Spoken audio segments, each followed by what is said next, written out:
To order. I'm Delegate Raji, 58th District in Western Henrico, and it is great to be here on the Eastern Shore. What an absolutely beautiful place, a rural place, but an absolutely beautiful place. I think we've had already just a great set of tours here, and I thank all of our hosts for the hospitality, but also the information. They're so generous with their time. We have a packed agenda as always, so I'm going to jump right into a quick round of introductions from the members, and then we'll go right to our first panel of speakers. So again, I've introduced myself. Maybe I'll start. No, we'll start with this way. Sure. And use that microphone. You can agree with press a little button down.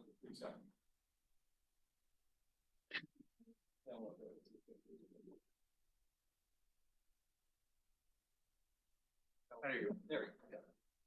Good afternoon, everyone. My name is Kannan Srinivasan. I'm a delegate from Loudoun County, District 26. Thank you. Good afternoon. I'm Delegate Amy Locker, District 55, Albemarle, Louisa, and Nelson. Sorry. I'm Mark Sickles from River, which is Southern Fairfax County. Part of one is close. Yeah, you're good. Good afternoon. My name is Nadarius Clark, delegate representing part of Suffolk, the city of Franklin, part of Chesapeake, and part of Isle of Wight County. Good afternoon. I'm Delegate Joshua Cole, representing the 65th House District. That's the city of Fredericksburg, Stafford County, and Spotsylvania County. Good afternoon. I'm Danny Marshall, member of the House. I represent the city of Danville, parts of Pennsylvania, and parts of Henry. Excuse me. I did hit Henry. Now I got Halifax. Good afternoon. I'm Delegate Ellen Kimball. I represent the 36th District, which is Northern Rockbridge County, Southern Augusta County, the city of Stanton, and the city of Williamsburg. Excellent. And I think she can hear us. We have Delegate Candy King, I believe, joining us by Zoom. She can join us.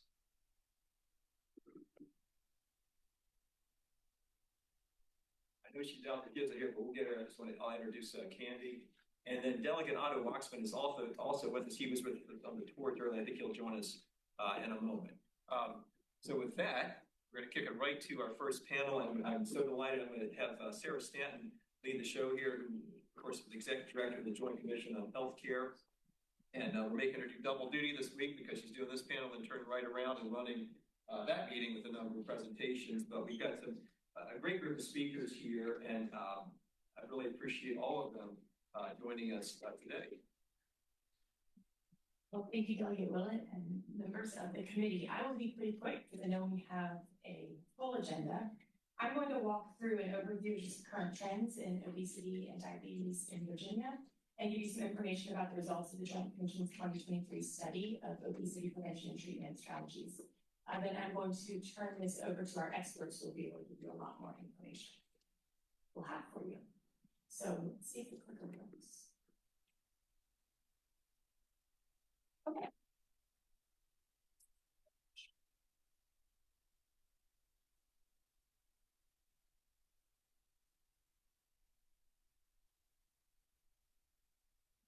Well, we get going. To begin with, we know that obesity is a chronic condition that presents a risk to health. So adults with a BMI of 30 or higher are considered to have obesity, and adults with a BMI of 40 or higher are considered to have class 3 obesity, which is the most severe. Obesity is caused by a mix of genetic, behavioral, social, and environmental factors. And we know that it can increase risks of heart disease, type 2 diabetes, stroke, arthritis, depression, cancer, and other negative health outcomes. So that's one of the reasons we're talking about that today. If you could see my slides, you'd see the lovely graph I put together for you that shows that Virginia's obesity rate is increasing and it exceeds the national, average. So obesity rates have increased steadily at both the national and state level for quite some time now. As you see here, between 2012 and 2019, Virginia's rate was slightly under the national rate, but beginning in 2018, it started to increase more rapidly than the national obesity rate. So that since 2020, our Virginia rate has exceeded the national average. In 2022, 35.2% of Virginians had obesity, compared to 33.6% nationally. Thank you. Virginia's adult obesity rate is higher in non-metro areas than in metro areas. In 2022, 44.2% of adult Virginians living in non-metro areas had obesity, compared to 33.6% in metro areas. The difference in the rate between non-metro and metro areas increased substantially in between 2021 and 2022.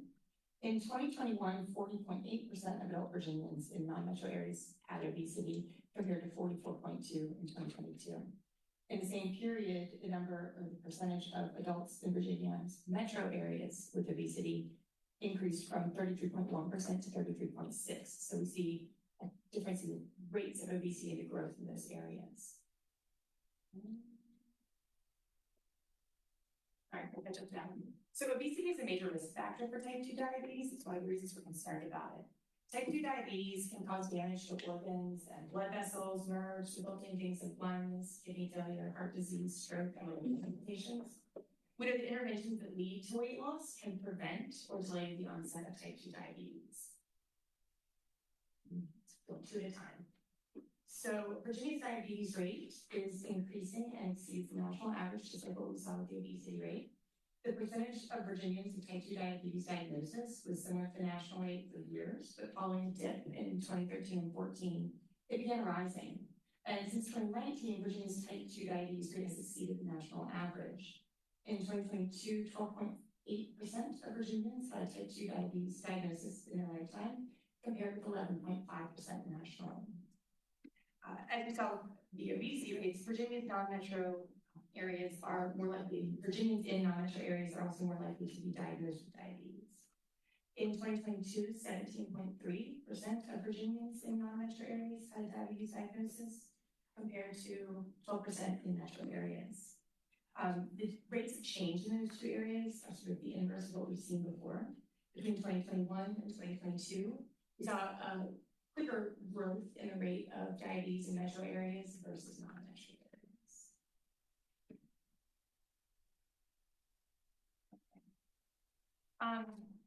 Keep going, my slides are off a little bit of what we're seeing on the screen. So in 2023, the Joint Commission on Healthcare was asked to study obesity prevention and treatment in Virginia as part of a broader study that we were undertaking that year. Staff was directed to identify available prevention and early intervention strategies in the education and primary care setting, to identify evidence-based treatment strategies, and to analyze the extent to which Medicaid and state-regulated health plans cover the costs of prevention, early identification, and treatment. We know that prevention and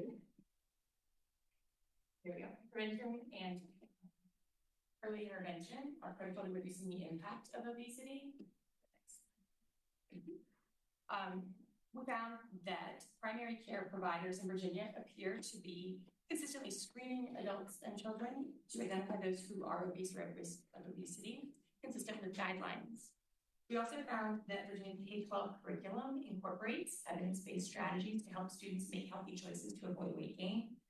Interestingly, VPOE staff did report that health and physical education standards are often not prioritized to the same extent as subjects that have a state assessment, so things like reading or math. Strategies for the treatment of obesity fall into 3 categories.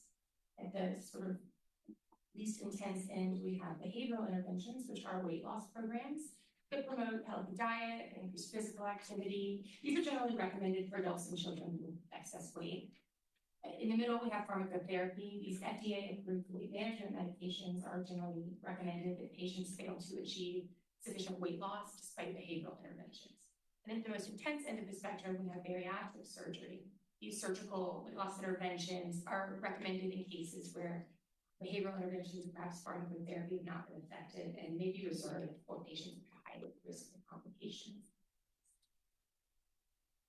The JCHC study found that Medicaid does cover obesity prevention services. Medically necessary prevention services such as screenings and counseling are available to all adult members. And the EPSDT program, the Early and Periodic Screening, Diagnosis, and Treatment Program, may cover services for additional services for children and adults up to age 21. We found that the managed care organizations may also offer additional enhanced benefits to help members manage weight and prevent obesity, things like health club memberships or memberships to different weight loss programs. We did identify one additional program that could be included in the Medicaid program to further address obesity, diabetes in Virginia. In 2020, DMAS and VDH initiated a 3-year pilot of the National Diabetes Program's Lifestyles Change Program, which targets people who are at a high risk of type 2 diabetes.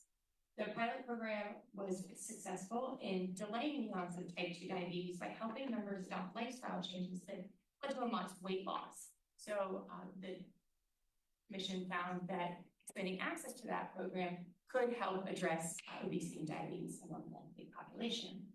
Next slide, please. So in 2023, the Joint Commission recommended that DMS develop a plan to incorporate the diabetes prevention program as a covered service in the state plan. A budget amendment was introduced in 2024, but this one was not included in the 2024 Appropriation Act. Virginia's Essential Health Benefit Benchmark Plan covers nutritional counseling, but its definition was unclear.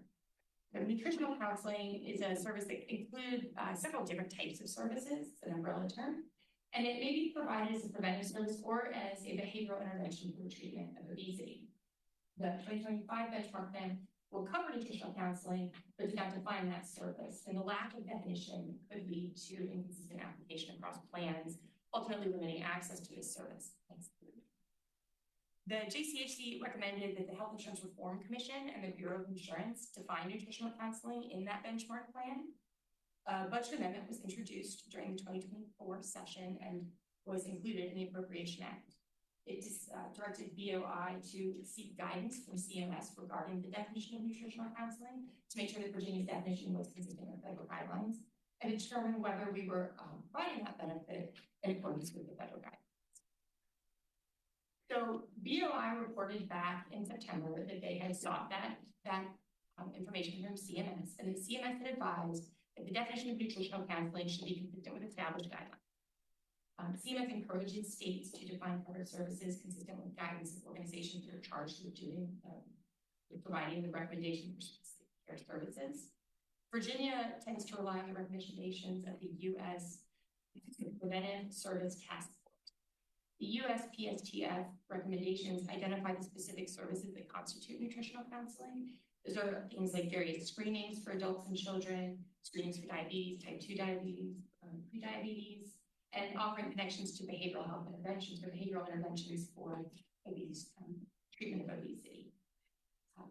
BOI concluded that our definition, that definition from USPSTF, provided sufficient definition for the purposes of professional plans, so we do have that definition to rely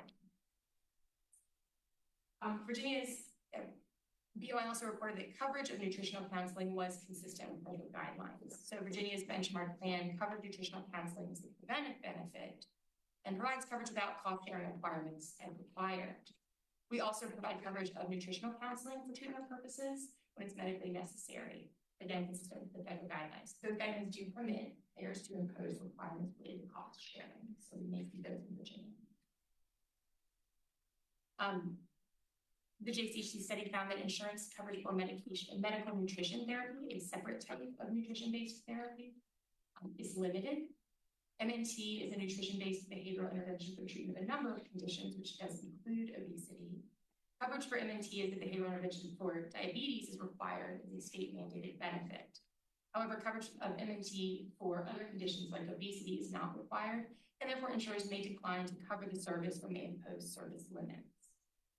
So in 2023, the JCHC recommended requesting that HERC and BOI assess inclusion of medical nutrition therapy for the treatment of obesity in the EHB benchmark plan.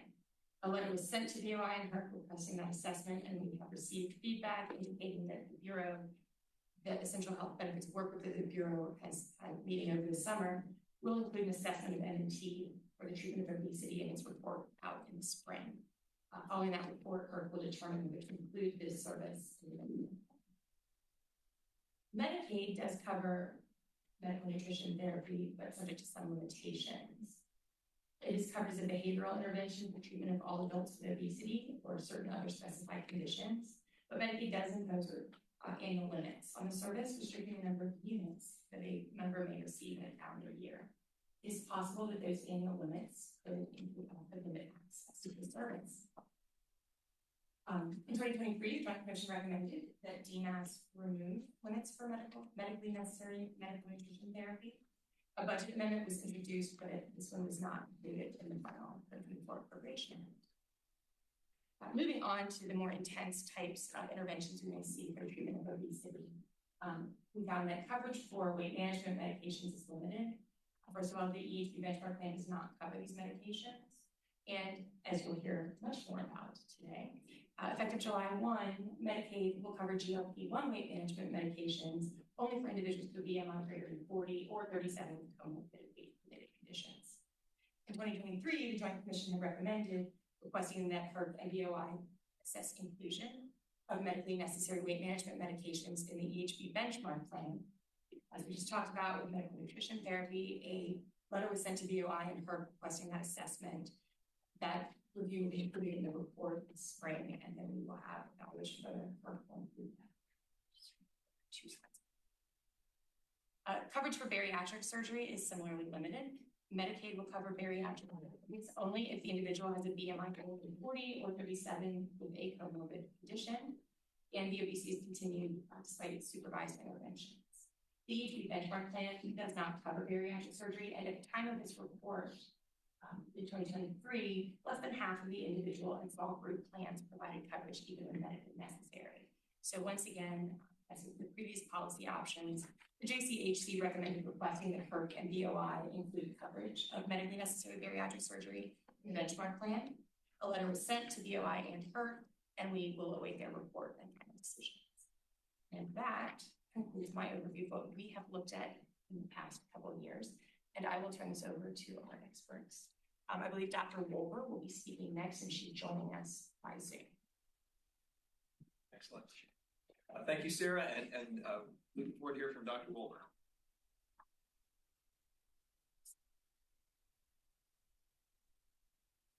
Let me know if you can see my slides. Coming through, thank you. Everyone able to see my slides okay? Yes. Yeah. Okay, great. Well, thank you so much for having me. I'm just absolutely honored to be here and to represent the boots on the ground of obesity medicine specialists like me all across the state of Virginia. I have to say that my views presented today are my own. I do not represent VCU or VCU Health. And what I'm going to address today are the changes to the Virginia Medicaid requirements for the use of these anti-obesity medications. So as Ms. Stanton discussed, as of July 1st, things changed dramatically. So just a little bit about me. I graduated from Wake Forest in 1989, so I've been practicing medicine for a very long time, and I've been practicing obesity medicine for the last 11 years. I developed and am the current medical director of the VCU Medical Weight Loss Program, which is a very comprehensive program covering nutrition, exercise, behavior modification, medication, and we have a seamless relationship with our bariatric surgeons. We have a physician, a nurse practitioner, a PA, a lifestyle coach, dietitian, and behavioral health counselors and psychologists. So we talked a little bit about defining obesity. I think, again, BMI of 30 or above is considered class 1 obesity. And that is what we used to get coverage of weight loss medications for, the new injection weight loss medications. But now it is a BMI of 40 or more, or class 3 obesity. And patients with obesity have a 50 to 100% higher risk of death from all causes compared with normal weight individuals. Most is due to cardiovascular disease. And Ms. Stanton already talked about the physiologic impact of obesity. Basically, all of the chronic conditions we see have obesity as a major risk factor, including nearly half of the cancers that we see. And we know that as BMI goes up, all-cause mortality goes up. So you have more of a risk of dying the higher your BMI is. And you can see this starts with the BMI of obesity, which again is a BMI of 30 or more. But now we've moved these medications to a BMI of 40 or more. And you can see the dramatic increase in all-cause mortality between those two. And risk, again, from this slide starts at a BMI of 30. So why would we wait until a patient has class 3 obesity or develop complications to provide effective treatment? It's like waiting for cancer to metastasize before providing treatment. And I can show every chronic condition, and as the BMI goes up, you can see that the BMI from 30 to 40, cancer rates go up dramatically. The BMI for diabetes, 30 to, this is just more than 35, goes up absolutely dramatically.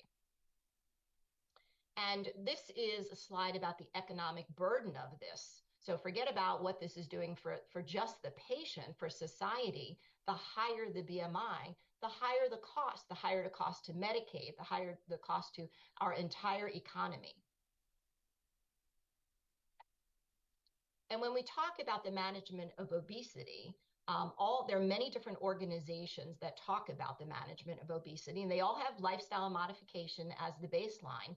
The problem is that lifestyle modification is not very effective.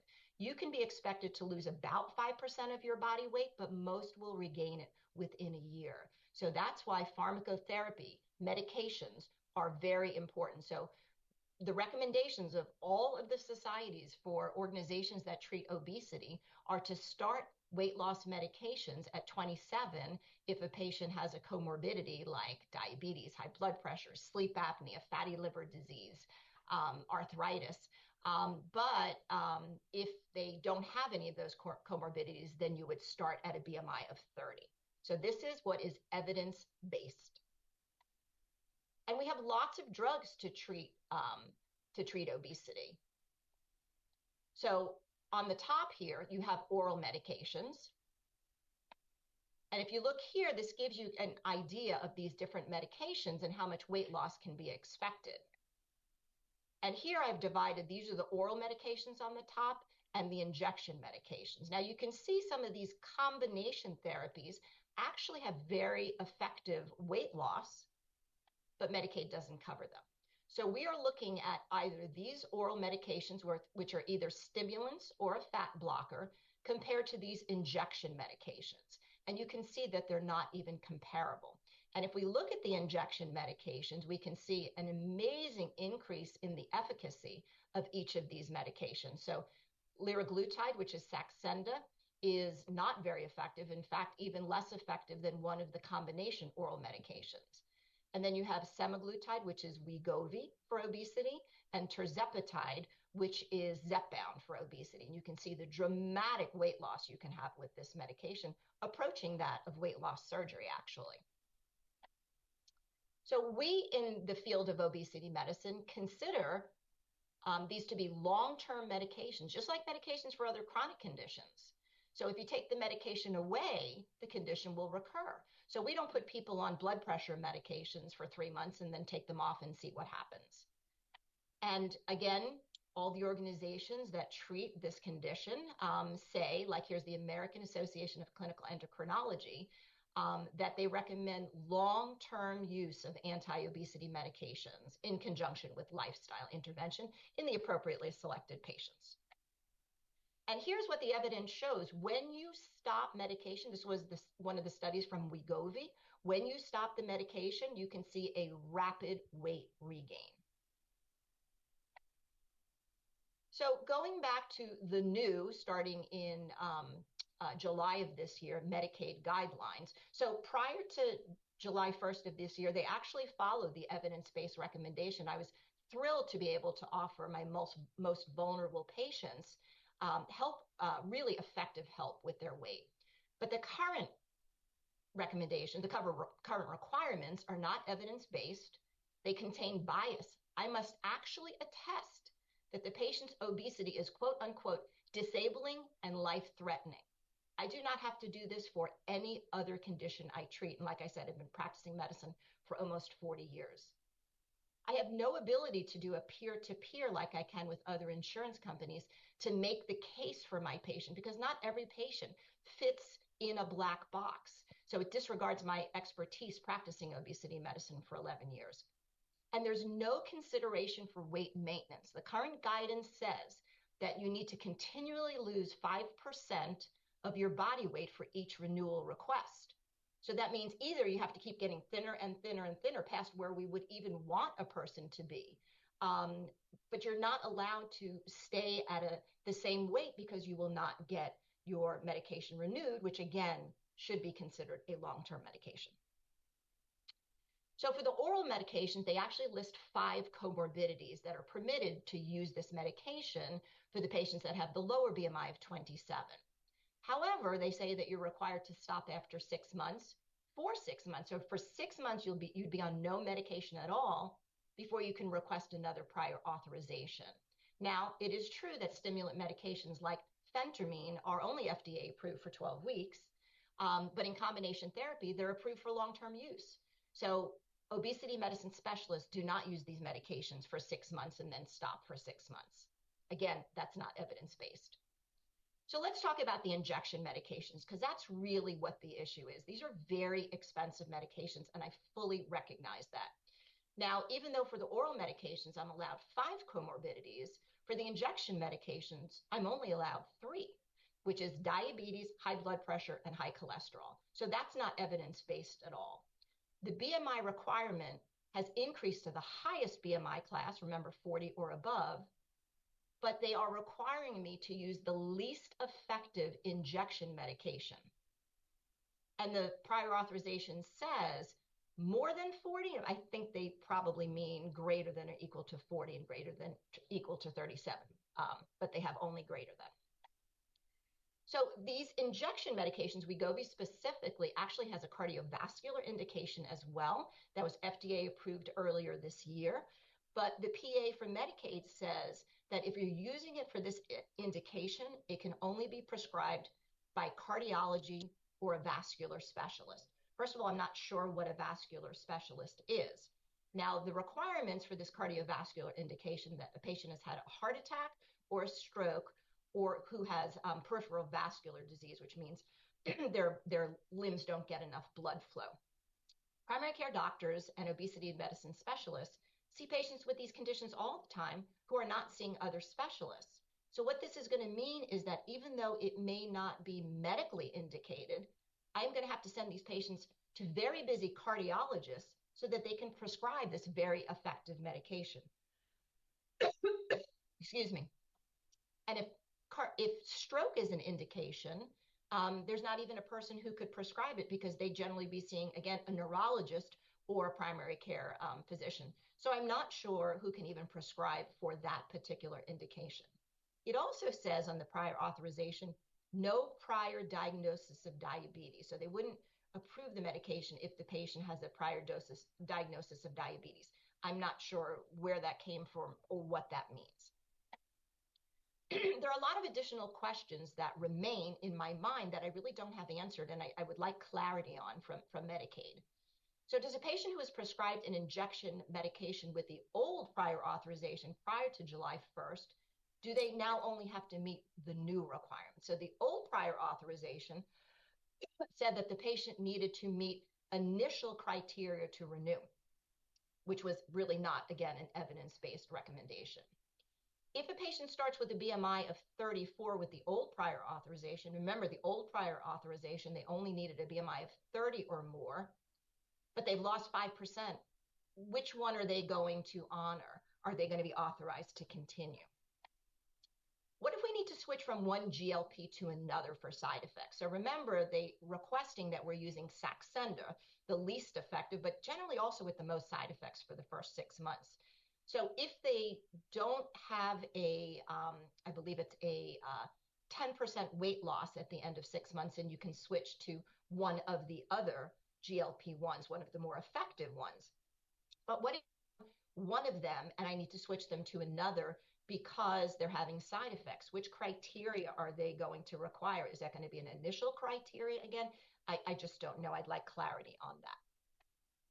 So I have a couple of real world stories that I hope will really drive the point home. So this is why I think it's wonderful that Medicaid actually does in fact authorize these medications. These are, in my 11 years, these highly effective injection anti-obesity medications are absolutely game changing. People who could never lose weight before are losing weight now in conjunction with all the other things. So this is a Medicaid patient. She came to me with severe depression. She was despondent. She had no job. She had no hope.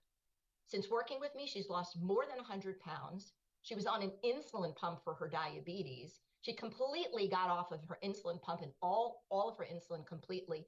She got a job and was finally able to get her breast reconstruction surgery post breast cancer that she couldn't get because she weighed too much. So that is a wonderful thing that Medicaid was able to provide this patient. Here are some not great stories. So a patient had a weight loss surgery, a gastric sleeve, but was unable to get past a BMI of 37. So she came to see us. We were able to put her on Wegovy, and she was able to lose 75 pounds and get her BMI to 27. Feels great, but she was denied renewal because she no longer met the initial criteria. She's already gained 10 pounds in 2 months. So this is someone who they denied with the last criteria. She's clearly lost more than 5%, but I actually had to have a hearing on her where they only honored the old criteria. And I'm hoping to hear about that hearing this Wednesday. It's a real travesty that I had to do a legal proceeding to help my patient medically. The second one is a patient who also had weight loss surgery, lost 100 pounds, but gained half of it back. When she came to see us, her initial BMI was 39. So she had contraindications to the orals, nor would they get her very far because you can't get very much weight loss with the oral medication. So should I tell her to gain weight so she can start an injection? I mean, medically, that's certainly not what I would like her to do, but I know how much she'll be helped by these medications. The third one is a patient who lost 89 pounds on Wegovy and has maintained this for 1 year. However, she's in maintenance, should be able to stay on the medication she's on. That is the evidence. But since she didn't lose an additional 5% since the last prior authorization, her Wegovy was denied. And the last patient, this is a patient who needs a kidney transplant, not actually on dialysis yet. BMI is 50. Patient needs a BMI for 40 for transplant, ideally less than 35. So should he go on an inferior drug, one that I know won't work, and get him to where he needs to be and waste precious time for 6 months to prove he can't lose the required amount? Or if he does lose 10%, do we just keep going for years until he gets to where he needs to go? So in summary, it's great that we have Medicaid coverage for these life-altering medications for this life-altering disease of obesity. We have taken a big step backwards, though, as of July 1st, for our most vulnerable population. We should be finding a way to make these medications more affordable, not less accessible. And Medicaid should have a way for providers to truly advocate for their patients, not hold every patient to the exact wording in the prior authorization. And I actually have some snippets from the prior authorization if anybody is interested, but I'd be happy to take questions. Well, thank you so much. We asked for frank presentation. I think we got a frank presentation there from No one's ever accused me of beating around the bush. Can I ask a question? Yes, Delegate.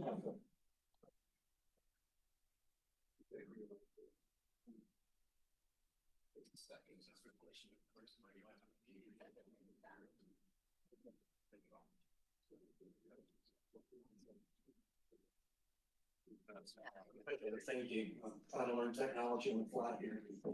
Thank you, Dr. for that very important presentation.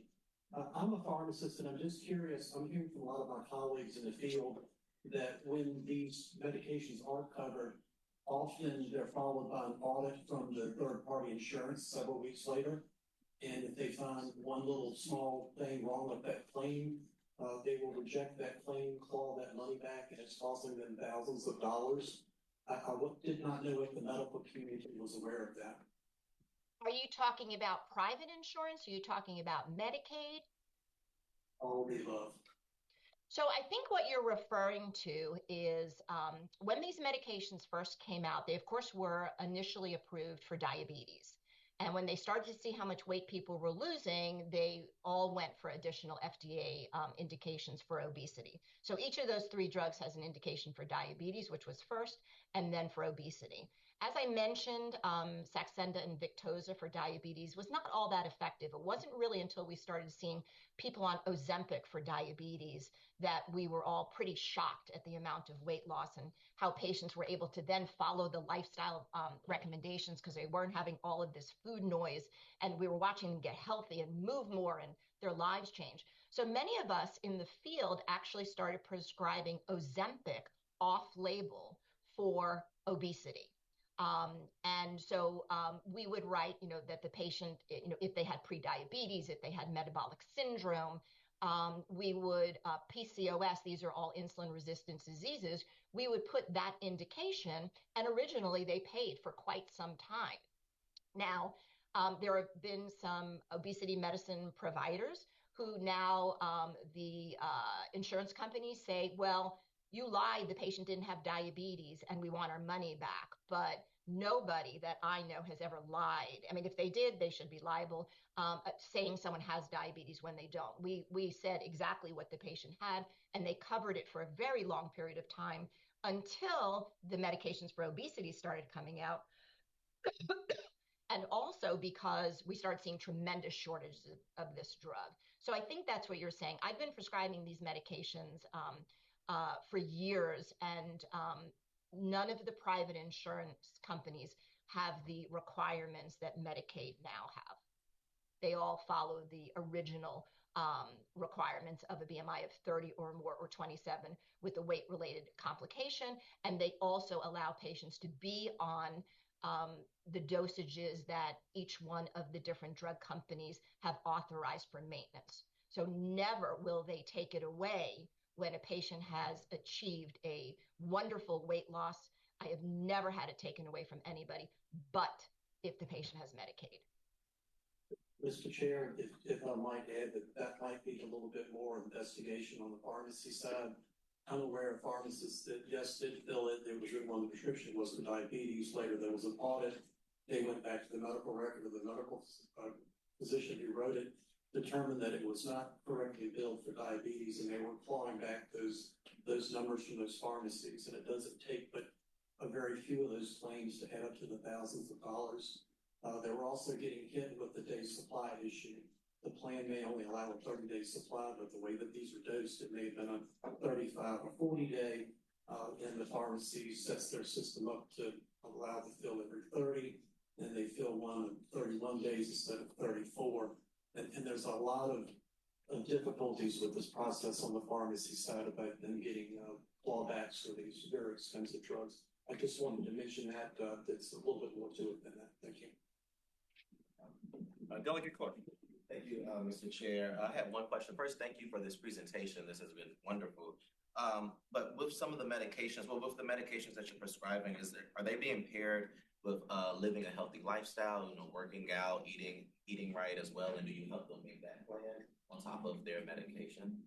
So I run an obesity medicine program. So you bet lifestyle medicine is always at the foundation of everything we do. In fact, it is unfortunate, but a lot of primary care doctors are not doing that. I had a patient just today, actually, whose PCP put them on Wegovy.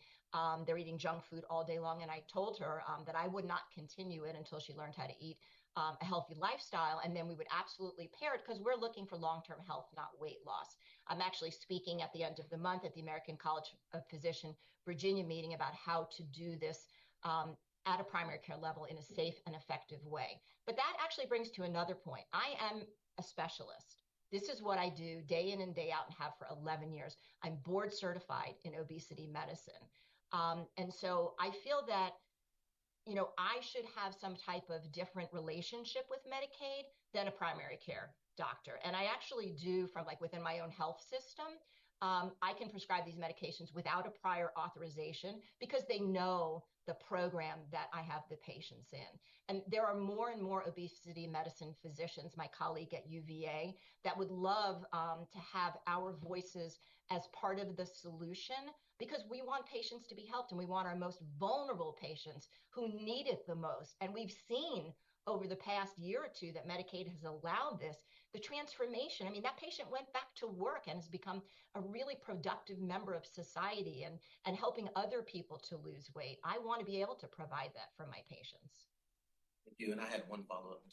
Go ahead, Delegate Clark. Yes. Thank you. And my next question was mental health and obesity. Do you see any correlation? I know maybe people have anxiety or depression or sleeping disorders. Do you see any of that affecting obesity as well? You want to come work with me? You're great. Yeah, absolutely.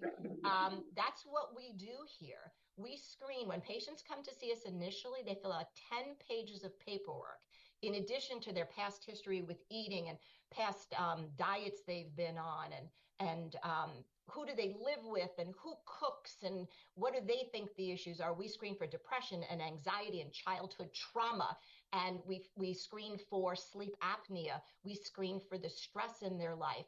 We screen for eating disorders. That's something that's not being done routinely by primary care doctors either. And I see patients with eating disorders come to me on weight loss medications, which is not a good idea. So we have a very effective and very comprehensive program. I'd be happy to work with the state or Medicaid to help bring what we do, I've mentioned this before, to more people and to more primary care doctors, because we can't do it alone. We need people who know how to do this everywhere. Thank you. Great, Dr. Wilbur, thank you again. We've got more ground to cover here. I think we're going to go to Dr. Stevens next. Good afternoon. Thanks for having me. Thank you so much. Thank you for the two colleagues who spoke before me. So my name is Dr. Lisa Price Stevens. I'm a internal medicine physician, born and raised in Northern Virginia, practiced over 30 years all throughout Virginia, from Fairfax all the way down to Virginia Beach, and also I was the medical director of Fairly Qualified Health Center Daily Planet in Richmond. So what I'm trying to say is I'm homegrown and I care a lot about all of this and what goes on in our state. I want to say also thank you to Delegate Willett and the committee for having me on behalf of our agency director, Cheryl Roberts. We appreciate that. And I love the fact that there's been so much emphasis on Medicaid, but I just want to share something. Obesity is an equal opportunity offender. It doesn't matter if you have a Medicaid or not. We all can have this struggle, and resources in terms of behavioral health, resources in terms of access to care, nutrition facilities is very important, as well as access to medications. So I am going to speak on behalf of Medicaid because for the last year I've been the chief medical officer for Medicaid, but I just wanted to put that plug in for all of us. So just to talk a little bit about who we are and who we cover nearly 2 million Virginians. That's 1 in 4 Virginians we support with Medicaid. More than 790,000 children support with Medicaid, and that's more of those folks in Medicaid are supported through our MCO, our managed care organization, about 89%. This is just a further breakdown. Of course, our greatest population are children, but also I wanted to say something about the pregnant moms there. You see 39,000 plus pregnant moms that we cover during their pregnancy. We do have our extended care now for 12 months postpartum, but we want to point out that 1 in 3 births are supported by Medicaid. So thank you, committee, for getting it right. Thank you for addressing this important issue. And my focus is on obesity, but also diabetes. And I put this puzzle here as a symbol to say it's an important part of a chronic disease that has impacted many Virginians, particularly our vulnerable population, our Medicaid population. But you got it right in calling us to the table to talk about this. So thank you for that. Also wanted to say that, obesity and type 2 diabetes are closely linked. In terms of my training in MCV, we were almost taught that they were one and the same. Obesity, diabetes, heart disease, you have to manage them all together because often they're found together, as well as some other chronic diseases. And also when you address obesity, you also are addressing insulin resistance. So people may not have a diagnosis of obesity, but they are on the pathway to diabetes. Those who have pre-diabetes and also, just flat out diabetes. But there is a continuum. And 89% of adults with diabetes either are overweight or obese in the United States. And that holds true for Virginia. But I wanted to bring it home here, and I know everyone, I hope has a copy of this. We want to talk about obesity and diabetes in Medicaid population by state, by region. So I'm sure you see your region here and where your constituents are. And our analysts wanted to put the percentage, but I said, please don't do that. I want folks to see the numbers here, like the numbers of people. So let's just take where I'm from in Tidewater. As I said, we have approximately 2 million Virginians who are supported by Medicaid. 444,000 are in Tidewater. Out of that number, we have 53,000 people who will be considered obese. We have 21,000 people, for instance, just in Tidewater, who would be considered, who have diabetes, and then we have 17,000 who have both. So if you could just take a moment to look at your area, your region, and see what the impact is for your Medicaid population in terms of diabetes and obesity and both. Now, what is rural? I'm sure you have your definition. The definition that we use is what HRSA gives us, and it's basically determined by a Federal Office of Rural Health Policy. So it includes rural and also rural towns. So when I give you the next data set, I just want you to see that we pulled out of all the population of those regions who are Medicaid. Now we're going to look deeper into, of those Medicaid recipients, how many live in rural areas. So this is the same data. Out of all of our 2 million folks who are in Virginia on Medicaid, 696,000 plus actually live in rural areas. So I'm going to go back to my area, Tidewater, where I'm from. So there's 53,615 compared to, 444,000 that who live in Tidewater area in a rural area and have obesity and diabetes. And there's the breakdown there. But there's a theme here.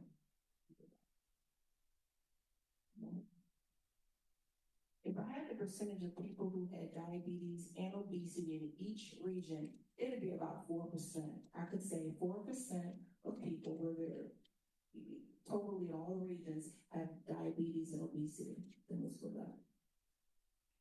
And then if you look at the rural areas, it's also 4%. It's the same people. So you got it right. If we were to make an impact and look at solutions to address diabetes and obesity in rural areas, will impact the entire state. Something about being in that rural area puts you at increased risk for having obesity and diabetes. And I think that is the thing that all of us want to collaborate on and then talk about how do we get there to make a difference. So you got it right. Just want to point out something in this slide here. I kind of talked about this before, but I want to go down to the second bullet point, that nearly 1/4 of the obese Medicaid population is aged 0 to 18.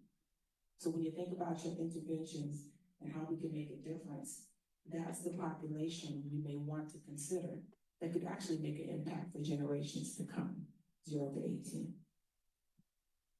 So it's a cogwheel. They're all interrelated, whether we talk about prevention, which I put in a big bold cogwheel because that is key.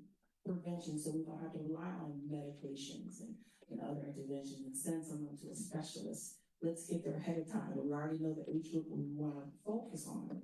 But detection is key, early detection, and also treatment, but they're all interrelated. So as I mentioned, a great portion of our Medicaid population is in managed care. And I just want to talk about some of the interventions and additional benefits that's offered to Medicaid recipients in the managed care organizations. When you talk about prevention, many of the managed care, all of them offer healthy food cards. Nutrition is a big deal. Can you get there? Just like she talked about the person on Wegovy eating candy. How's that going to help, right? We need to get into what are the root causes. So healthy food cards are given because we know that sometimes healthy vegetables can be more expensive than the bag of Cheetos. Transportation to the gym, to your primary care offices, behavioral health services was so key. Thank you so much for bringing that up. There's lots of focus on that. I'm just going to name a few. There's also prescription support for people who are obese so that we can prevent diabetes. And then weight management programs, such as seeing specialists such as Dr. Wolfer, she mentioned. There's also support in the area of detection. There's a lot of mobile screening and campaigns that are out there and giving education to patients about obesity and diabetes. And then also there's the treatment line there. So just want to take a moment to kind of just reflect on that. And I'm going to highlight the telehealth aspect of it. When we think about rural health, how can telehealth play a role in helping us in preventing obesity and diabetes? Actually, hold on one second. We've got a question from Delegate Long. Yes, thank you. There we go.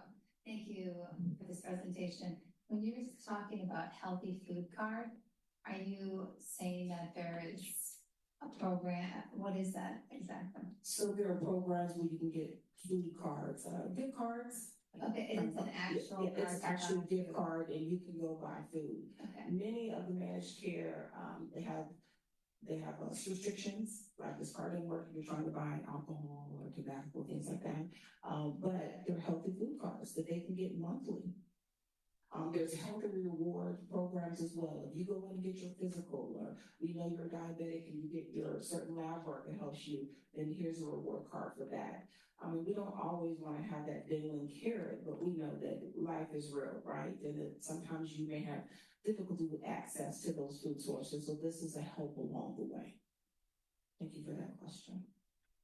I'm going for the end anyway, so that was perfect. Okay, so just bringing it back, that you got it right. Thank you for recognizing the correlation. I think it's important to identify the gaps in care, looking at access such as nutrition and management resources, talking about exercise facilities, food resources. I mean, I drove here from Norfolk, and I don't know, if I would have walked, I probably would have got a lot of steps in that would have helped a lot. But I think I saw maybe 2 gyms. I saw YMCA, I saw 2 gyms. I think, gosh, where do these people go to exercise and to hang out at the park? So considerations of that. And then access to primary care, and if needed, a specialist that can help. I also wanted to share a resource that I use a lot. I don't know if you're familiar with it, called Rural Health Information Hub. Have you ever been on their website? This is what I get to say. It's www.ruralhealthinfo.org. If you go there, it is amazing. Many resources that talk about lots of chronic diseases, but particularly obesity and diabetes. And they also share best practices. There's a program in Alabama called AL Pro Health, what they do to combat obesity and diabetes. There's Project Echo, that was from New Mexico. I mean, they just have 5 states. What I like there is they highlight Virginia, and they talk about the University of Virginia Diabetes Teleeducation Program and how that made a difference in that program. So I just would encourage you to go and check that out. And I'm just happy to be here and be a part of the table, part of the collaboration and the solution. So thank you very much. Dr. Stevens, thank you so much. And we'll go right to the president. I'm going to get Delegate Watson. Thank you, Mr. Chair. And once again, thank you for that wonderful presentation. I really do appreciate it. And I also have a question about the food cards too. I grew up in a very rural area. I represent parts of 6, if not all, counties in a city. One of the things that I've noticed over the past 20 years is my county alone that I live in, Sussex County, used to have 4 grocery stores that did very well. We're limited to 1 now, and that's in the far southeast corner of the county. Brunswick County used to have several grocery stores, and now they're down to 1. I'm just questioning, is the state looking at anything to try to find out why we're losing those resources, how we possibly put them back? And I have to wonder what good are the food cards going to be if they can't get some place to use them. So when you say the state, are you talking about Medicaid? I said you're talking, I just want to be, because the grocery store is closing. I think it takes a village, right? All of us have to look at that. So for our part for Medicaid, that's kind of broke out the regions, because there's not one fit solution for all the regions. So if you're in Richmond and there's lots of resources, the food gift cards may be great for you. we gotta come together and talk about what works for Southwest. Okay, but the offering is there as well. So you bring up an excellent point. I think that's a part of the next steps is, okay, what works in this region, what works in another, let's customize. And I know that our teams try to do that in terms of the MCOs. They have care coordinators that talk to the recipients and say, listen, what works for you? So that's a good point you bring up about that. But gift cards are good to have, but may not work in all scenarios. Thank you. Just as a point of observation, it seems to me like our community used to have those things. And then as people cut back on reimbursements, we began to lose them. Like we also lost pharmacies and dentist office and family independent practices. And now we're starting to supplement and augment with state and federal funds to kind of put back those things that we used to have. There was a free enterprise system. It's quite interesting. Yeah, I think we all should come together and figure out why we don't have more grocery stores in our rural areas. And I do want to point out too, the pharmacists and providers program. I know that's something that interests you as well, but we're looking at other resources to help to combat obesity, diabetes, and all chronic diseases by using all types of providers, not just physicians and nurse practitioners, but pharmacists as well are key folks in the community. So making sure they stay open is important too. Thank you, Mr. Chairman. Thank you, Dr. Stevens, for this presentation. My question is, what has been, in your view, from DMAS perspective, the use of the weight loss drugs that we heard about? These, I guess I should put my disclaimer, the views now presented are not from the, but we want to ensure that the right people get the right care at the right time, right? And we do not believe that weight loss drugs are going to cure everything.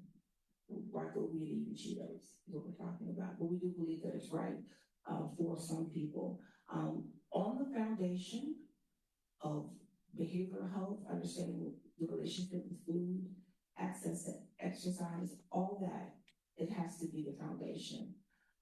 With what we have now in terms of legislation and what we can have offer for weight loss, we're going to make sure that folks who follow those guidelines get it. That's our job. Thank you. Thank you, Mr. Chair. Thank you. And Dr. Steve, just to clarify this, I should know the answers, but the change in the BMI requirement, that came from us. It came to the legislature.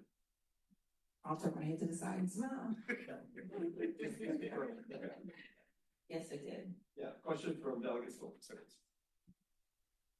this is, you don't have to answer this now, but could you maybe make a recommendation for what we should do to optimize our reimbursement from Medicaid in the next year's budget? You know, we're there every winter time. We start the second Wednesday in January.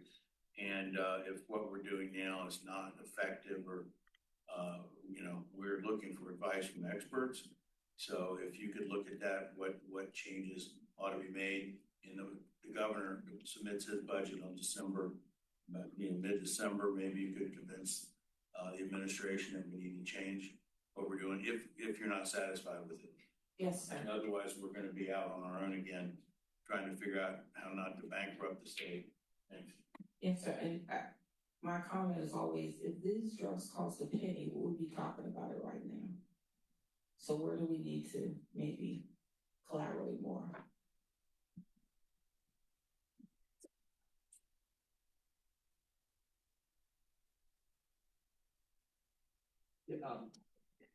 The delegate law was also asking that the requirement, the stipulation on the 5%, that you have to maintain a 5% weight loss. Is that also coming legislatively, or is that a regulatory, or is that done through DMAS? Do we put that on? I'm not quite sure. I think that part came from, I don't remember exactly. I think that part came from trying to decide who can continue with the medications, staying within the guideline. There was no clause for grandfathering in, right? So we could make assumptions. I was taught well, do not try to read into the language, read the language and execute. So I'm trying to find a way to make sure that we continue to follow the guidelines. Thank you for that question. Thank you. We're gonna, one more question, Dr. Sheen, from Delegates from us. He acts like a doctor sometimes. Thank you. Thank you, Mr. Chairman. My question, Dr. Stevens, is the 40 threshold. So was it below 40 before? It was raised to 40 and Yes, sir. It was 30 and 27, which follows the FDA guidelines labeling, and then through legislation, it was changed. And it was changed recently. Yes, sir. And do you know why we are out at 40, or do we know any I don't want to make any speculations, but I will say that it aligns with the bariatric class 3 obesity, most severe. Did you know if any other states have 40? So, you know, there are many states that do not cover weight loss medications. So that is something that is not mandated through CMS, that Medicaid does not have to cover weight loss and cosmetic. Right? Okay, that's not a federal requirement. No. So many states do not cover it all. Thank you. Thank you, Mr. Chair. We're going to go to Heidi Dix from the Virginia Health Plans, and well, we're the luckiest people on the planet because we didn't get grade. We got Heidi. I was going to say, I was going to keep it short like my boss. Absolutely.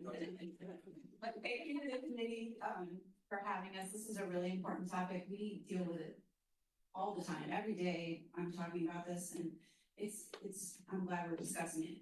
So before I jump in, and I am going to be brief because I know we're running behind. I'm here to talk about the commercial insurance market, and I just want to be really clear that it's not a monolith, and we like to remind people of that. The market is very diverse. You have about 3 million Virginians that are covered through large group plans. So in the industry lingo, we call them self-insured plans. So the employer is actually purchasing and taking on the risk for the healthcare. So a claim is actually paid by the employer, and the health plan is managing that benefit. So employers are a key partner to us in the commercial insurance space. There's another 3.7 million folks in Virginia that are Medicare and Medicaid. That's where they get their coverage. And you know, for the most part, other than our great partners at DMAS, they are regulated at the federal level. And then we have about 1.5 million folks who get insurance through small group plans, like myself, I'm on a small group plan, people in the health insurance marketplace or off-marketplace individual plans. And those folks are regulated by our friends at the Bureau of Insurance and in the State Corporation Commission. And that's where when we talk about changes in healthcare generally, that the General Assembly enacts, that it impacts that population of folks. So I think it's just important to remind folks of that. And the other plan that kind of fits in that category is the state employee plan. You obviously have something to say about that. And generally, when you make plans to the individual and small group markets, it is required by law that it also changes for the state employee, which is about 100,000 individuals. So it's a good reminder for folks as we get into this. So again, I'll go quickly.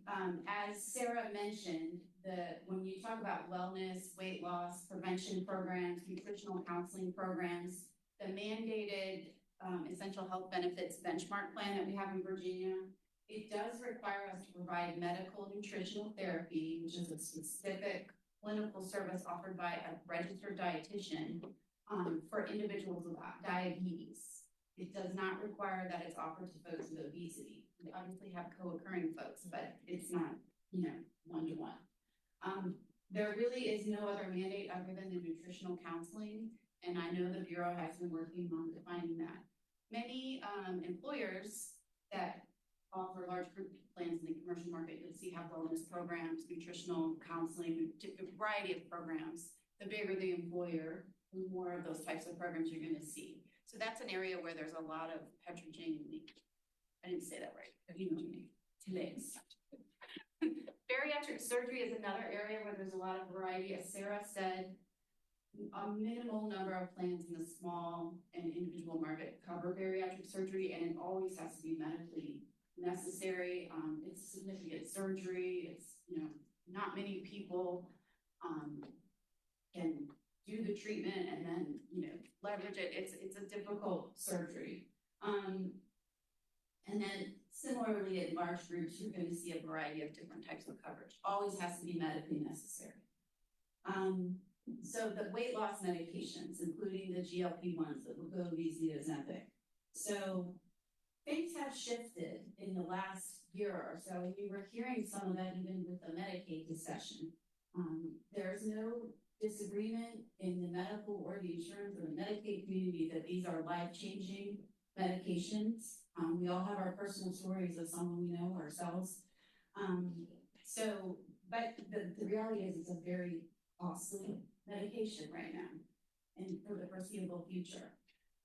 So as of August, our commercial health plans have explained to me that they cover GLP-1s and weight loss medications, but generally it is if a self-insured employer opts to purchase sort of a program that includes weight loss and includes these medications. So basically it's an optional program that employers may purchase, and that's how folks can have access to the medications. In the small group and the individual market, these medications are not covered for weight loss. And again, they are covered for diabetes. They're not covered for weight loss. So, and then one variation we do have with Medicaid, just given the discussion we just had, if a plan does cover it, it covers it at the FDA guidelines of 30, a BMI greater than equal to 30, or 27 with co-occurring conditions or cardiovascular events, diseases. So generally, when it's covered at the FDA standard, and that includes the state employee plan. Just seeing if I have any other notes here.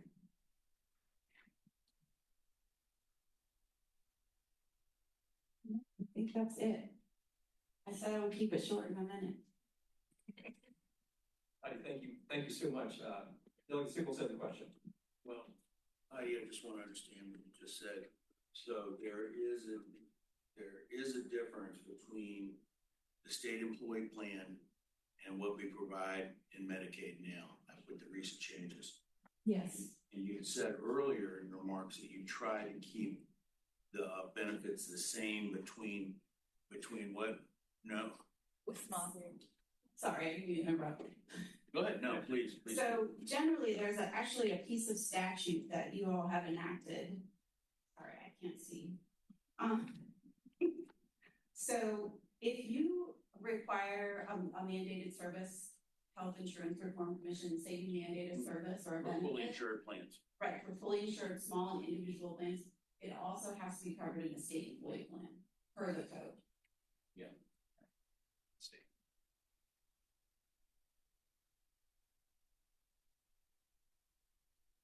So following up, so we're not necessarily being hypocritical then on not providing, having it for state employees, but not having it in our Medicaid program.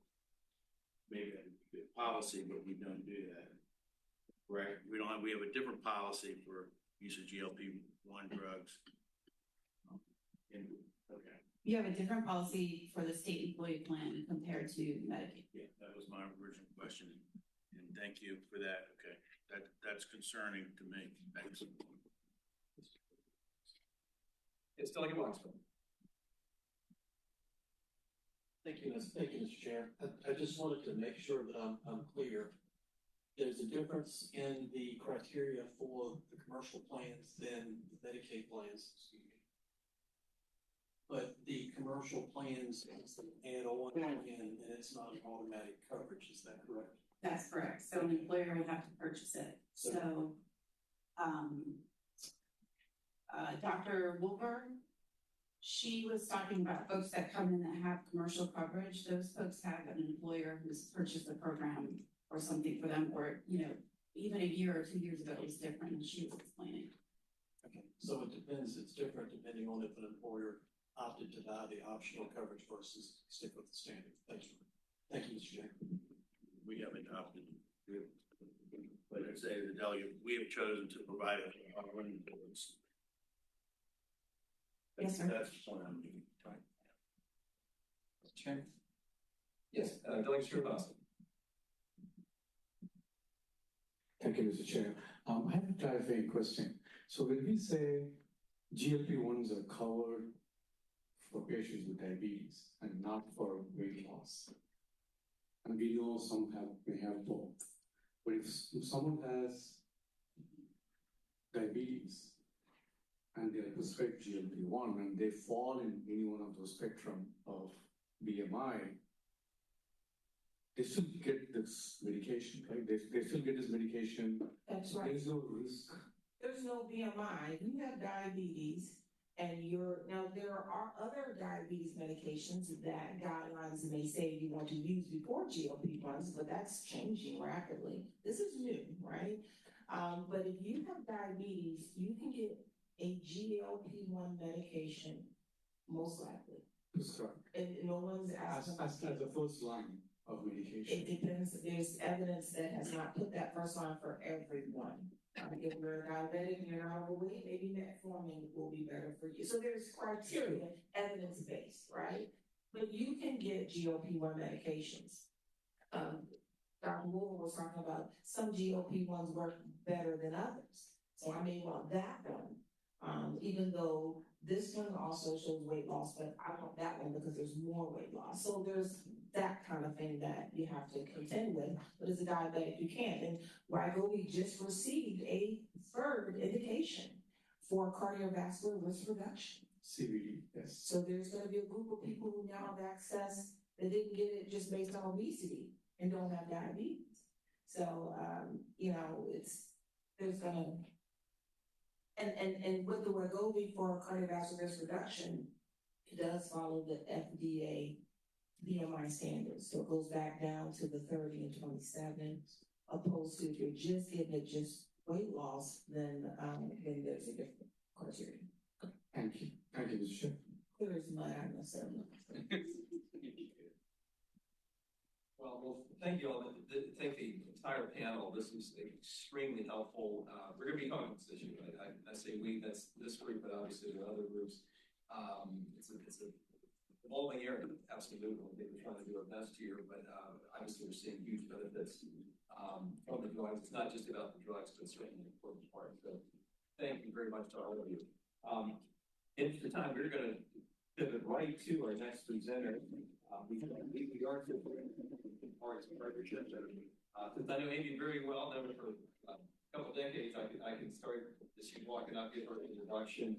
Arts Partnership has actually been around for 20 years, and Amy's going to tell you the story of all the amazing things this organization does on a statewide basis to get donated pharmaceuticals into the free clinic system and into the hands of needy patients. And for most of that 20 years, most of 20 years, Amy has been a leader, and she has done a remarkable job there. I was fortunate to get to help celebrate the 20th anniversary of our partnership. We have to pass a resolution recognizing that we the House. And Amy, we're delighted to have you today.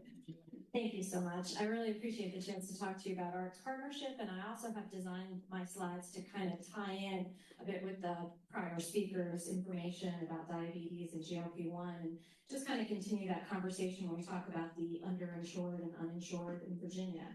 You've all got packets of information. I know you're very familiar with free clinics. I'm going to really hone in on the medication access part of it, but we have got clinics all around the state. You've got a map on the back of our brochure so you can see who's in your area. I know we definitely, Moss Free Clinic you're familiar with, and a lot of the other ones that really are leaders in our area in terms of having a pharmacy on site. So I'll tell you a little bit about ARC's partnership and then get into some of those issues. I'll take you through it pretty quickly because I know we are pressed for time, but these are the things I'm going to cover. Pharmacy deserts, I want to make sure we have a little time to talk about that as well. So our partnership, yes, we celebrated our 20th anniversary this year. We're still celebrating. We're really sharing that message that the problem is still out there in terms of being able to afford the medications that are so crucial. And when you're uninsured, it really is a challenge because you're trying to get dinner on the table. We've got folks who are working multiple jobs, and medication at especially the retail price without the insurance coming in to bring that cost down to a copay that might be reasonable, it can be really out of reach for a lot of Virginians. So we have achieved 1 million, our 1 million prescription last year, and we're continuing our work. It's really crucial. The support we've had in the General Assembly, you were there when ARCS Partnership was formed, Virginia Healthcare Foundation, Medical Society of Virginia, VA, FCC, all of these organizations really saw the importance of medication access, and we appreciate that ongoing support and what we've been able to do with that. So in terms of who we serve, it really is looking at the folks who are slipping through the cracks otherwise. They do not have insurance, they're under 300% of federal poverty level, and they're 19 to 64. So we're looking at folks who are in that category, and I'll talk a little bit more about kind of profile of the uninsured, but we do have our map of Virginia showing the sites that have a licensed pharmacy, which is clinics that have had that in place. It's kind of a unique feature in Virginia. When I go to other conferences and talk to folks from other states, that's not necessarily the case. And I think the pharmacy and the pharmacist being able to interact with patients and be part of that care team is one of the real critical aspects of what we can do here in Virginia. ARCS Partnership originally only focused on clinics with licensed pharmacies and brand medication. I can tell you more about it, but we got into serving clinics that do not have pharmacies by using the assets that we do have and having a central fill. Actually, Lloyd Moss is our first central fill, and we are looking at adding another one, but they help the clinics that don't have a licensed pharmacy on site. So it really is expanding medication access to as many patients as possible. So in terms of where we started, it really was about the brand medication being donated and taking advantage of that opportunity through patient assistance programs, which you might be somewhat familiar with. It was a cumbersome process to write away for individual medications, a lot of paperwork, a lot of things that came back and didn't get fulfilled immediately. It was taking weeks and weeks. So ARCS Partnership's innovative approach that was designed here in Virginia allows us to put the medications on the shelf at the clinics in order for them to more quickly get it out. It's a replacement process. So essentially, we've got these 4 brand companies that donate medication. It's on the shelf. It doesn't take more paperwork if a patient needs a dosage change or a switch to a different medication. It keeps it as simple as possible, and it really is very meaningful for those patients to be able to get the right drug at the right time to treat their condition. So this is a cycle that we manage of replacing the medication that's used.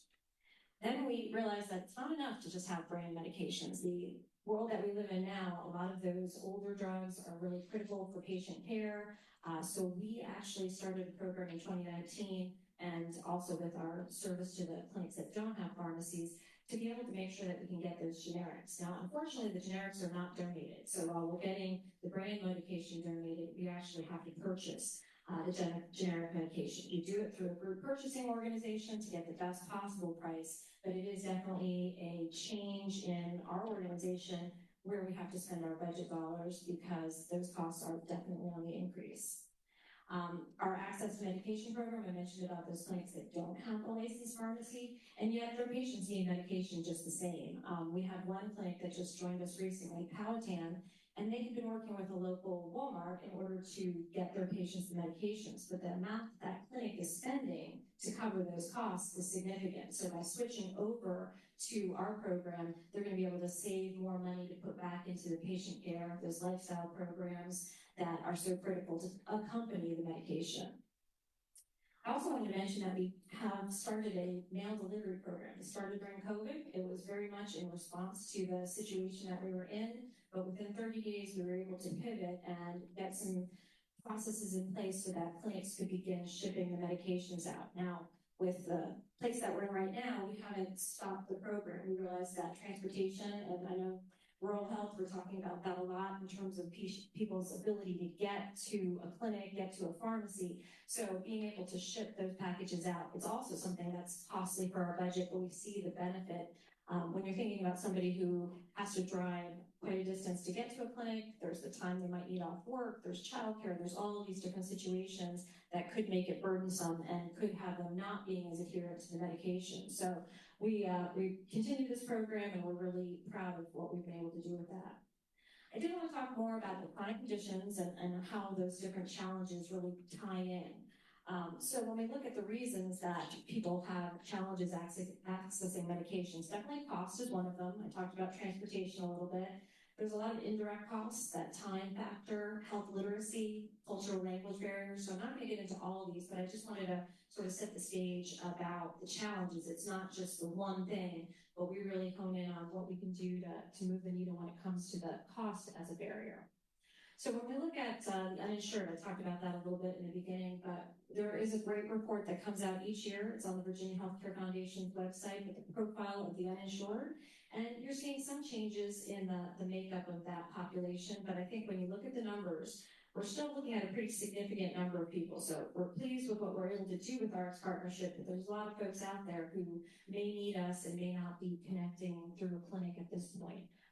So we're looking at how those numbers kind of play out, but we're looking at a group of folks who are working one, sometimes two jobs, and really struggling just because they can't afford to be able to have the insurance to get the medication they need.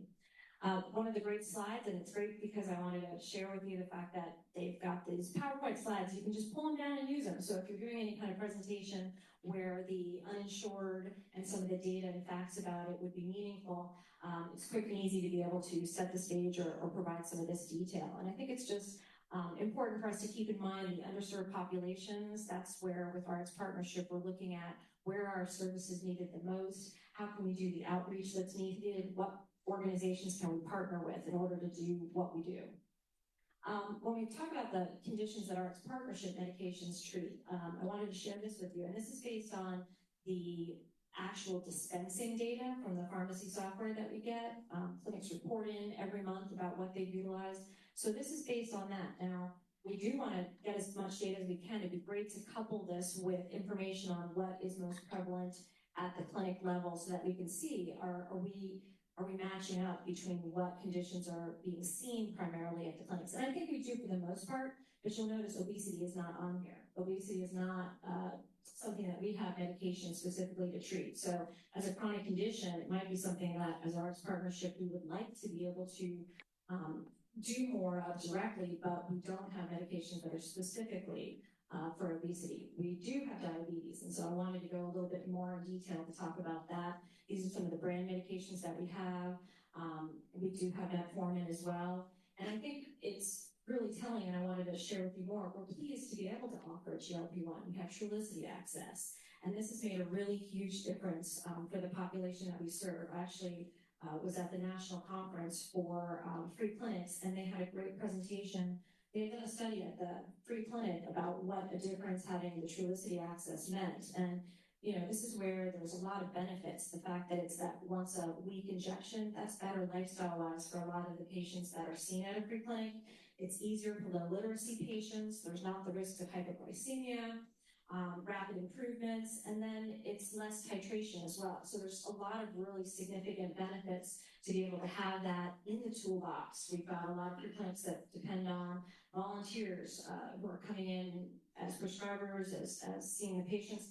And if they have more options in terms of the medications that they can prescribe, they can make sure they have exactly what each individual patient is going to do best with, and options to change doses, to do more things that are important. Yes. Question. So on the Trulicity, that's being prescribed at the free clinics. Do you know what their cutoffs are in terms of who's eligible to get it? For the free clinics, they're looking at who needs it. So they follow guidelines in terms of what's appropriate for a patient, but they're not strictly required to have some sort of diagnosis connection. It's got to just be in the clinics, the provider's opinion that it's needed. So we do get audits for some of the brand product that we get, but we have not had anyone question the prescriber's decision to be able to prescribe that.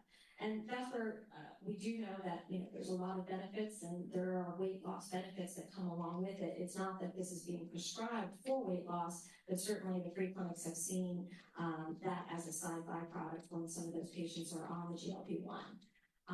We're fortunate too that even with some of the news stories you might have seen about the shortages with Trulicity, we were able to continuously provide that, and you can see how it's increased in the last several years. So we went from, I've got both the prescription count and the patient count. They've both increased the prescription count pretty significantly, and the AWP, the dollar value of that medication, is huge. So the fact that we have the relationships that we do with the companies that donate this product, it really is amazing what it can then do for this patient population.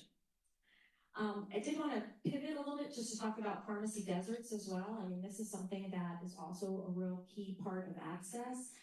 We've got information here on what is happening in Virginia in terms of where it's going to be 10 or more miles in order to be able to get to a pharmacy. And we are concerned that for a lot of patients, the transportation challenges are so significant that it can really be very difficult. There's actually, I believe at this point, five counties in Virginia that do not have a pharmacy. And another thing that's interesting was a VCU study that just came out recently, and I can send you guys a link later, but really this is disproportionately affecting people who are older and also in rural and western areas of the state. It's pretty significant to think that it's not just being able to afford the medication itself, but when you've got the drive and the distance, that can be where somebody runs out of their medication, doesn't refill it on time, that affects their health outcomes as well. So the free clinics and having those licensed pharmacies is really important. It's something we want to help them maintain their pharmacies. It's not inexpensive for them to be able to support the pharmacy staff and all of the materials and other things that go along with it, but it's important for that patient care piece. So I wanted to just talk about, oh, yes, question. So, back to the last slide. Go first, go ahead. Back to the last slide about pedestrians. Yes. So Pinhook, Virginia is Smith Mountain Lake. Probably one of the most wealthy spots, at least in my part of the state. And so if those people who live there are getting prescriptions via the mail, does that include? This looks at whether there is a pharmacy, a physical pharmacy. So yes, they may be using a mail delivery situation, so it doesn't mean that they're without access. But thinking about even for our partnership, before we started our mail delivery program, for a lot of people, it could have been more challenging for them to get into the clinic. So I think about folks who may be uninsured but haven't found their way to a free clinic, are really struggling. They may have more of a challenge. They may not get the mail delivery. Thank you. Sure. So in terms of how are we going to fix this, it's not an easy or a quick fix. Our partnership, we just completed our new strategic plan.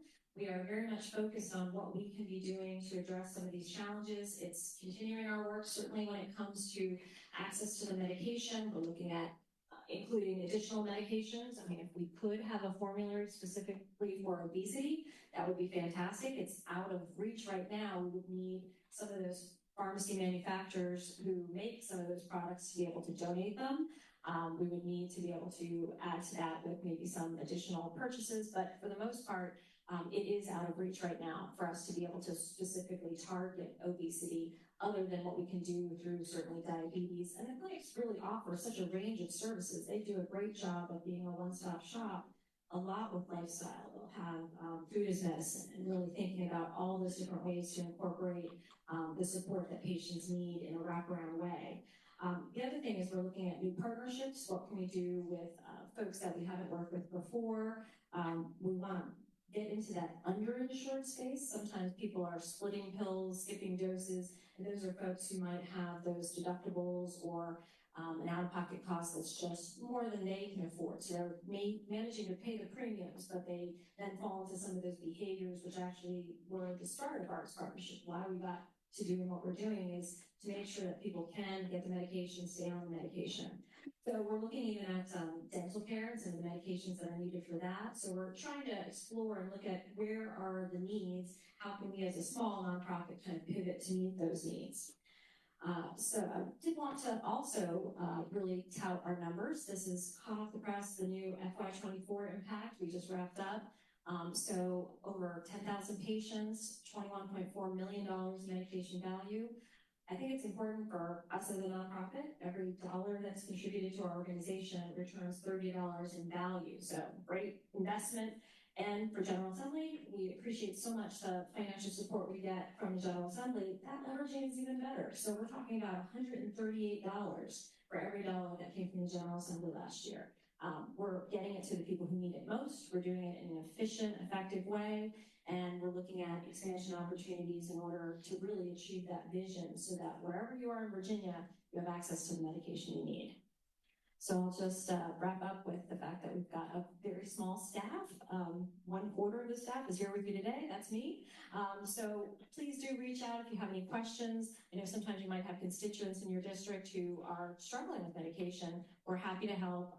We've got great pharmacy students on rotation from the 4 different pharmacy schools in Virginia. And I think the focus on pharmacy and the importance of that role is something that we just want to make sure is definitely top of mind. Any questions? Thank you so much. I'll go to Delegate Awesome. Thank you. Thank you, Mr. Chairman. Thank you for that wonderful presentation. So your primary distribution model is through free clinics. Yes, we do have one FQHC that we work with, Christiansburg, New River Valley. We have a rural health clinic, and we actually work through Mountain Care Center, which is associated with Appalachian College of Pharmacy. So we're open to new and different partnerships. That's part of our strategic plan for expansion. But free clinics are where the concentration of low-income uninsured patients are typically seen. As we start getting into this underinsured area, that's where we feel like we want to learn more, understand more, and find new partners. But can someone contact you directly? It's and get it filled? It's a challenge because I'm not a pharmacist, and our office does not have any kind of secret drug cabinet. We're, just coordinating this medication access through the clinic. So having that licensed pharmacy, having a prescriber is critical. So right now what we would do if somebody contacted us with a prescription that they needed filled, we'd see, can we connect them with one of those clinics? Can they coordinate some services? But I think an expansion idea also would be to have some system for prescriptions coming in to be able to be filled. But the network we have right now with free clinics, the pharmacy staff is working pretty hard, and it's a lot with their capacity. Thank you. Thank you, Mr. Chair. Any other questions for Amy? Amy, again, thank you so much. Keep up the great work at Arts Partnership. Excellent. Okay, so our next change, we're going to go to Andrew Block, who's a professor of law at UVA, and I know some of us may be familiar with him because he's been involved in an ongoing discussion about the possible creation of a new secretary, someone to specifically address not just healthcare, but all issues, all things rural. There have been a couple of bills introduced to study that. Last year was not a good year for studies. You had the word study in your bill that did not make it very far. But the issues are still there. I think there's bipartisan interest in this, and Andrew is certainly the expert in the room, and we're delighted to have you here. Thank you very much, Mr. Chairman, and members of the Select Committee for having me this afternoon. My name is Andy Block, and I teach at the UVA School of Law, and there I direct the state and local government policy clinic, and have worked with a number of your colleagues. You might have seen some law students testifying here communities last session. I take full responsibility or blame for anything that they've done. Just a quick bit of background to help explain why I'm here and how I got to this issue. I was a longtime legal aid lawyer and child advocate, and then went to run the State Department of Juvenile Justice for 5 years under Governor McAuliffe and part of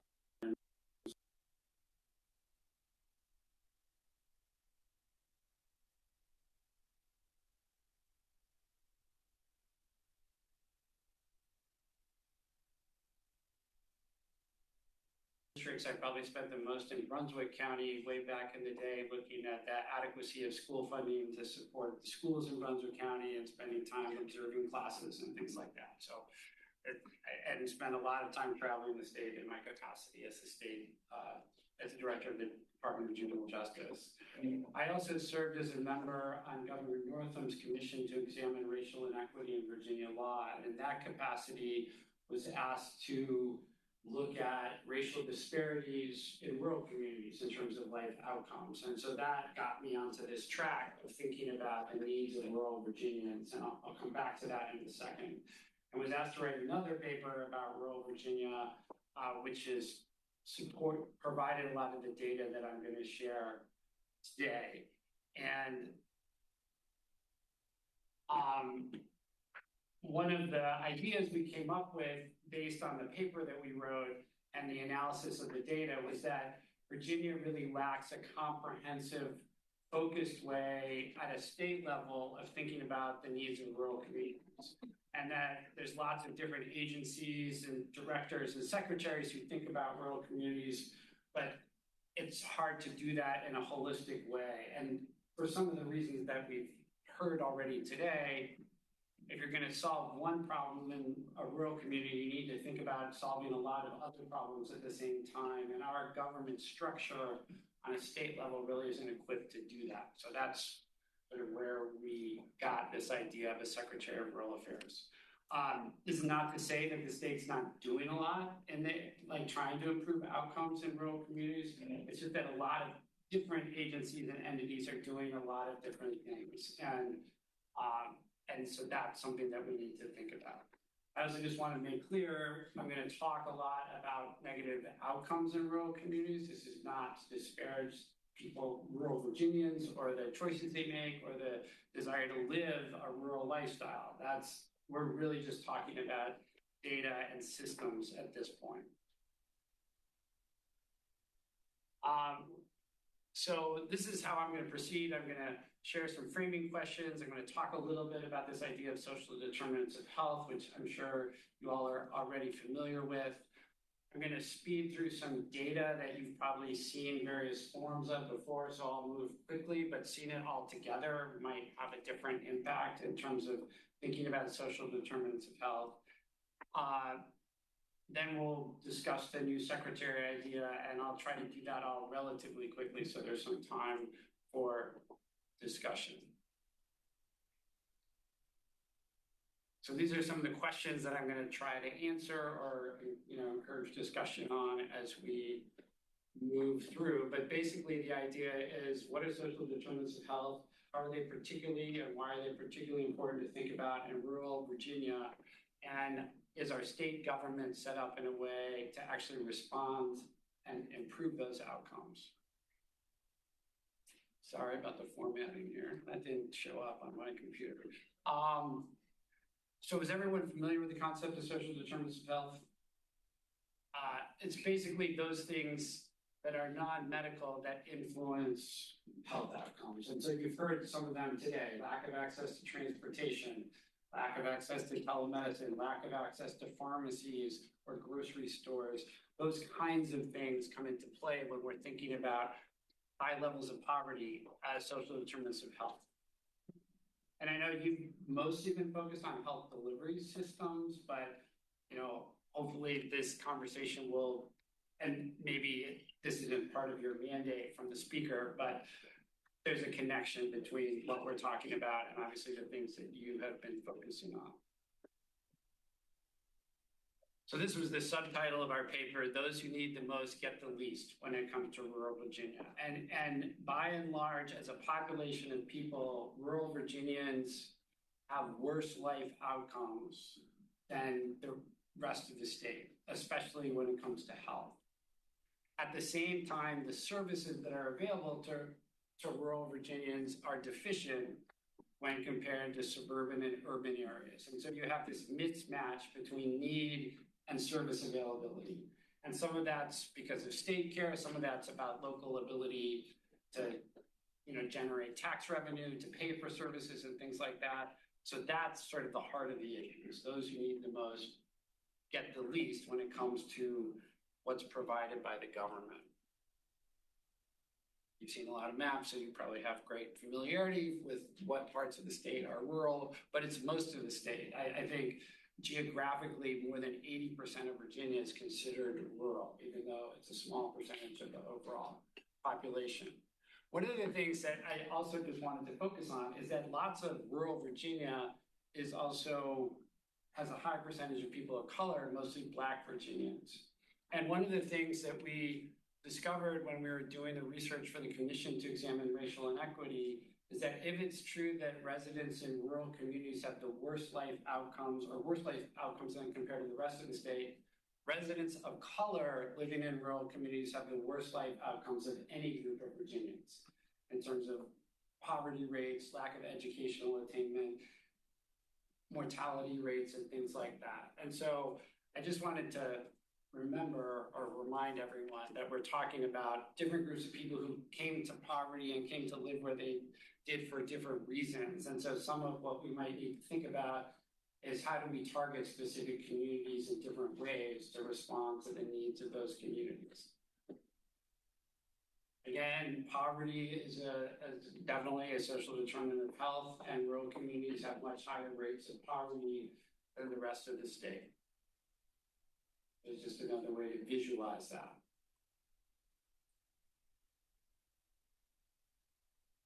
We also have shrinking populations, and it's not necessarily due to migration, but it's due to birth rate and death rate in rural communities.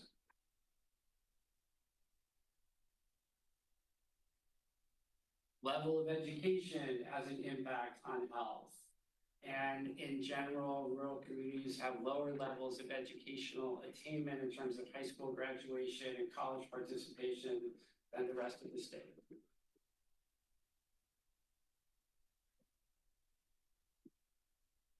They have less access to broadband. And that, I know that's a work in progress, and the Commonwealth's done a lot to increase that. But again, I'm mostly using Brunswick County as an example to highlight a lot of the needs. I think in Brunswick County, I checked this before I got up here, 34% of addresses have access to broadband, according to Commonwealth Connect.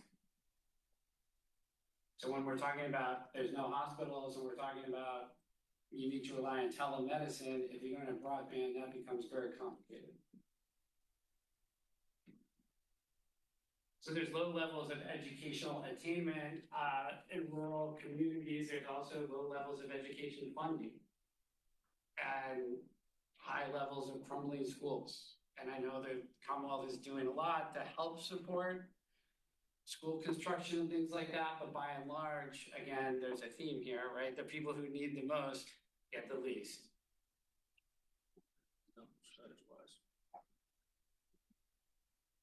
This is just another way to look at the broadband slide, slightly out of order. I apologize for that.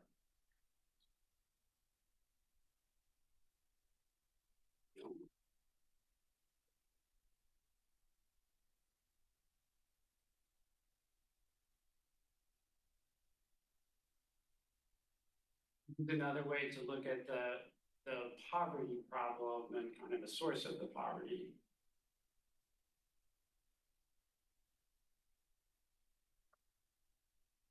All right, so now we're going to health.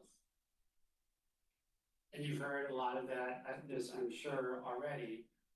One thing I'd like to just call attention to is the huge disparities in public health offices, which we really saw like during the pandemic. And health departments in some communities have a lot of resources, and because of our funding formula, which requires local match and local contribution, much like our school system, a lot of local health districts barely can put the money together to fund their offices and lack the capacity that urban and suburban health districts have. And so it just exacerbates problems. And so in addition to the idea of having a Secretary of Rural Affairs, I think looking at funding models and thinking about, do we need to look at health departments the same way we look at public schools in terms of having at-risk add-ons or other kinds of ways to account for the lack of local support or local revenue.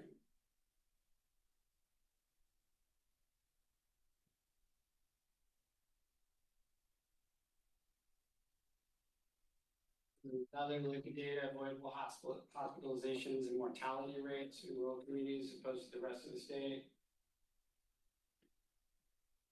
This is from data put together at the University of Wisconsin as a public health population center, and they look at different states and rank health outcomes across a range of factors. So again, it's the same map, basically. You know, the rural communities have the worst health outcomes or worse health outcomes than compared to the rest of the state. And I think that this is from 2022, the 2024 map, not surprisingly, looks similar.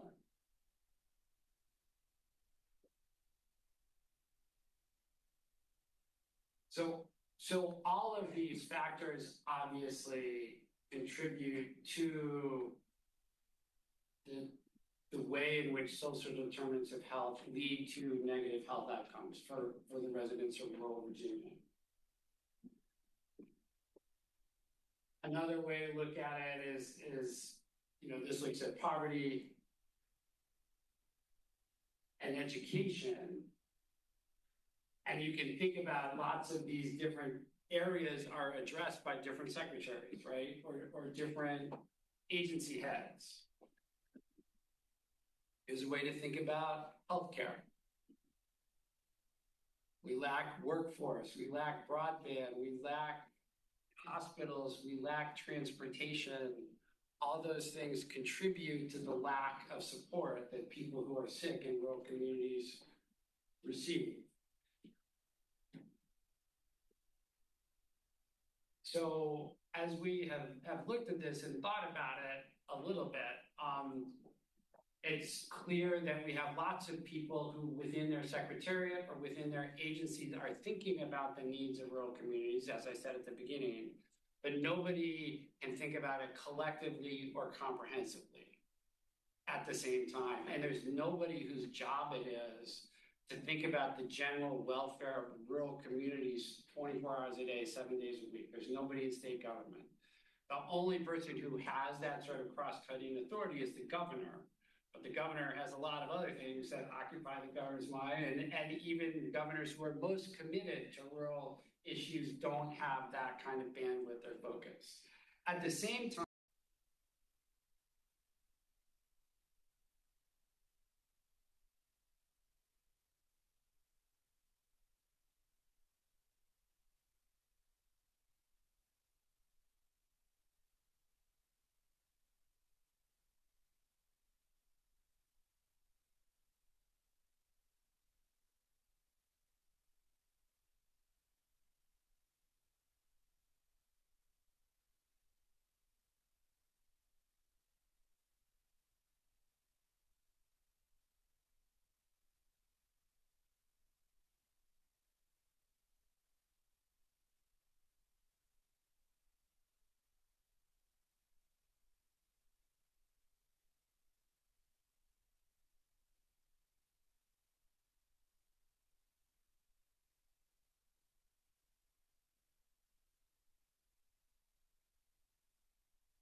restructuring approaches might the state consider to more effectively serve rural communities? So it wasn't only about the secretary, but that was sort of the prompting question. So I would, as you think about the recommendations that you made to the speaker and to your colleagues, ask you to think about this idea, because I think it could, at least the study could yield helpful information in thinking about how to improve outcomes for rural Virginians.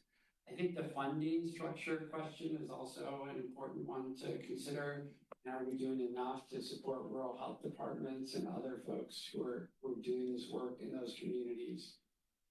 And then number 4, I think people, because of their histories, both in Southwest Virginia and Southside Virginia and elsewhere, have different relationships with government and different levels of trust and things like that, and willingness to seek help from different kinds of folks. And so that might be something worth thinking about when we're delivering services as well. And I will stop there and take questions. We've got Delegate Marshall. Yes, thank you for your presentation. Do any of the states have no other states have this? As far as I know, no other state has this.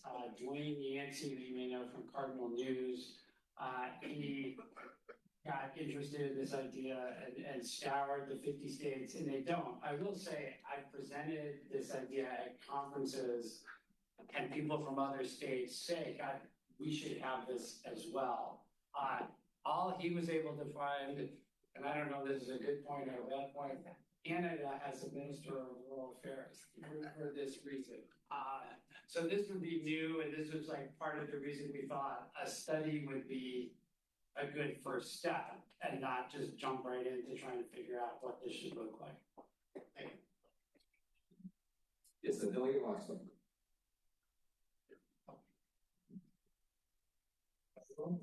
Thank you, Mr. Chair.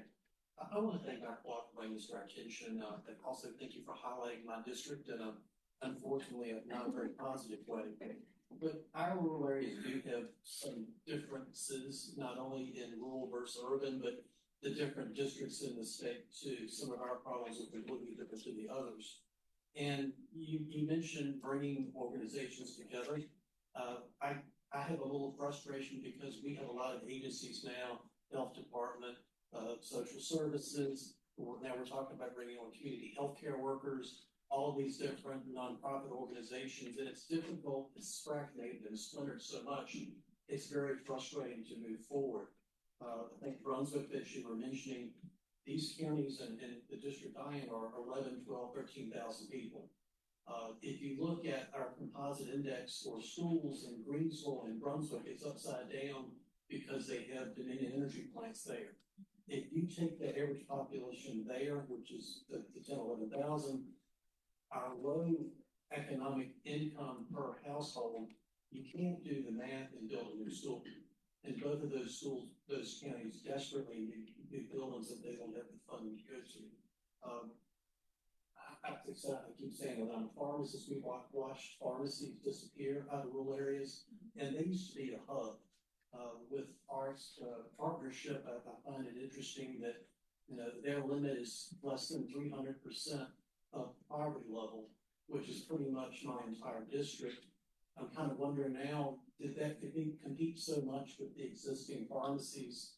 Maybe that's a small piece of why we don't have that, but I think that's been a trend going on for about 20, 25, 30 years, that now we're seeing that it's eroding our infrastructure away in our rural counties, and I applaud you for looking at this and bringing it up to us. So thank you, sir. You're welcome. And I was,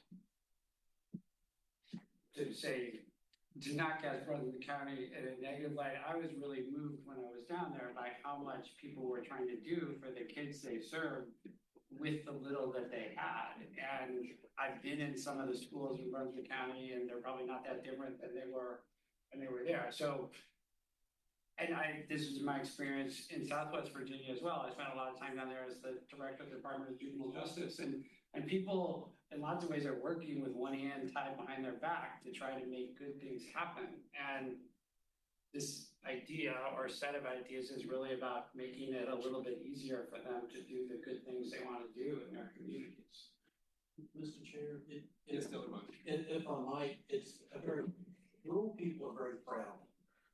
And that's why they do the things that you suggest, but they're at a point where they're starting to get tired. They're aging out because most younger people move away for jobs. And I live in a county that our state closed our health department the entire time of COVID. And it's only open one day a week now. It's a different day a week. So people there don't understand where to go to, when it's open. And it's been a lot of forgotten folks there. Yeah, but thank you. I understand that.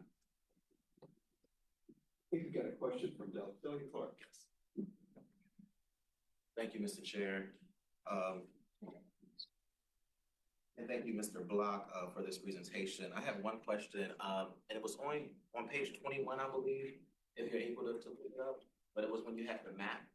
And two things that I saw on the map was in Hampton Roads area, Portsmouth and Franklin was in the dark blue, but one is urban and one is very rural, but they still are in the dark blue. So do you know why those stick out so much and what solutions do you suggest there? I'm making sure I look at the right map. Maybe the next slide.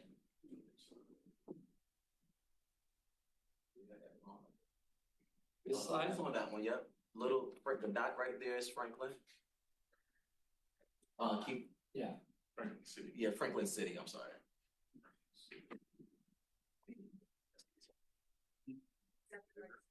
Is this one? All the way over. Yeah, as far as those were. No, I've been all those places, and is the question. Yeah.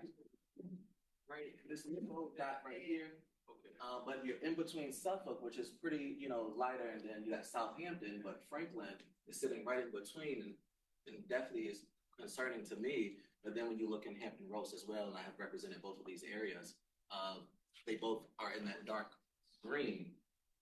Well, I think some of it is probably very location specific. Franklin City and Portsmouth, did you say? Have high rates of poverty. I think their composite index is also pretty low, and so their probably ability to contribute to their schools and other things is not as high as some of their neighbors. And I'm imagining, I haven't spent a lot of time in either place recently, that those kinds of factors and probably high rates of poverty and not a lot of ability to deliver the kind of services and support that those communities need make a difference. As you know, in Virginia, you can be on one side of a line and have access to all kinds of things, and you walk 20 feet in the other direction, and like that county has a very different set of resources. Louisa County is very different than Albemarle County or Greene County, and so, those places, the residents in those places are sometimes on the wrong side of the line in terms of having availability of services. And I'm certainly happy to talk more with you about any specific location and think about that, but that would be my initial response, if that makes sense. Yes, thank you. Yes, Delegate Srinivas.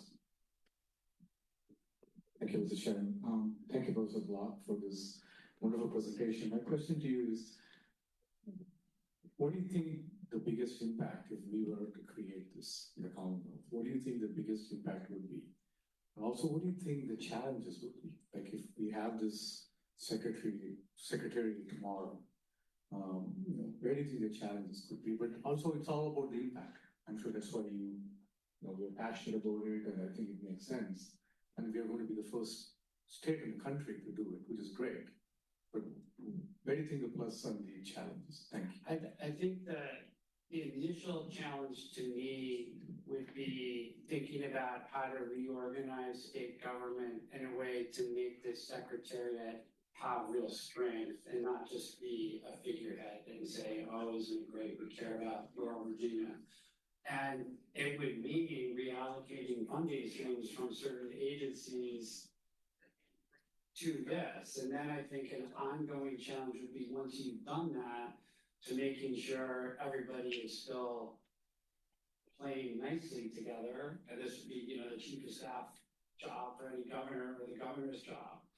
I think in terms of impact, it would sort of be two ways. I think for rural communities, having a single point of entry to state government and maybe a more consolidated way to seek grants and things like that would make their lives easier, and having a dedicated partner in Richmond to help them do the things they want to do, I think could make a big difference in lots of different ways.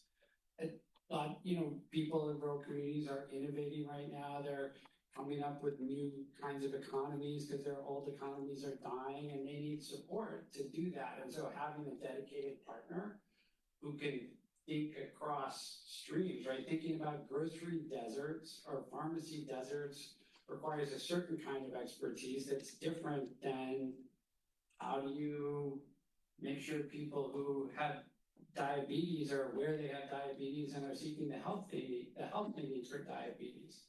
So, but I think, so the mirror opposite of having a single point of entry is having folks in Richmond who think nothing but about rural issues and think about, okay, if we're gonna improve health outcomes, how can we comprehensively look at broadband and transportation and bring everyone together to think about those things simultaneously? Like, having worked in state government for 5 years, I can see that kind of thing is just hard to do. The McAuliffe and Northam administrations had something that they set up called the Children's Cabinet, which was an idea of merging agencies and secretariats because at-risk kids don't just live in one system. And it's well intended, but it was everybody's second or third job. And it's hard to make the impact that you want to have if it's not your primary responsibility. So I hope that makes sense. Thank you, Mr. Chair. Thank you. Dr. Marshall. Yes, let's follow up a little bit on that question. Have you thought about, if you were successful to have this secretary, what agencies would you put under there and why? So I've done a little bit of preliminary thinking about this, but obviously would defer to, that's the whole point of the study, is to have JLARC talk to stakeholders and things like that. But for example, the Department of Health has a division of rural health that thinks about these issues. You know, the Secretary of Commerce, or the Department of Housing and Community Development has the Appalachian Regional Commission under them.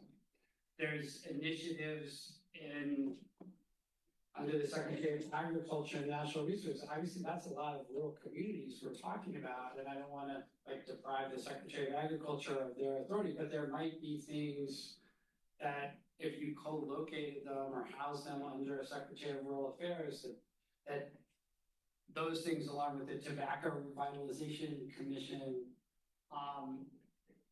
there's all kinds of money and things like that attached together. And if people were braiding resources, they might be able to solve problems in different ways. And so I think it would be worth scanning, which would be the point of the study, all agencies and departments and see, like, do we need dedicated staff from transportation or from commerce or from health and human resources to be thinking about these issues. You know, part of the problem in small communities is the DSS has a different master than the Department of Health does. Ultimately, they have the same secretary.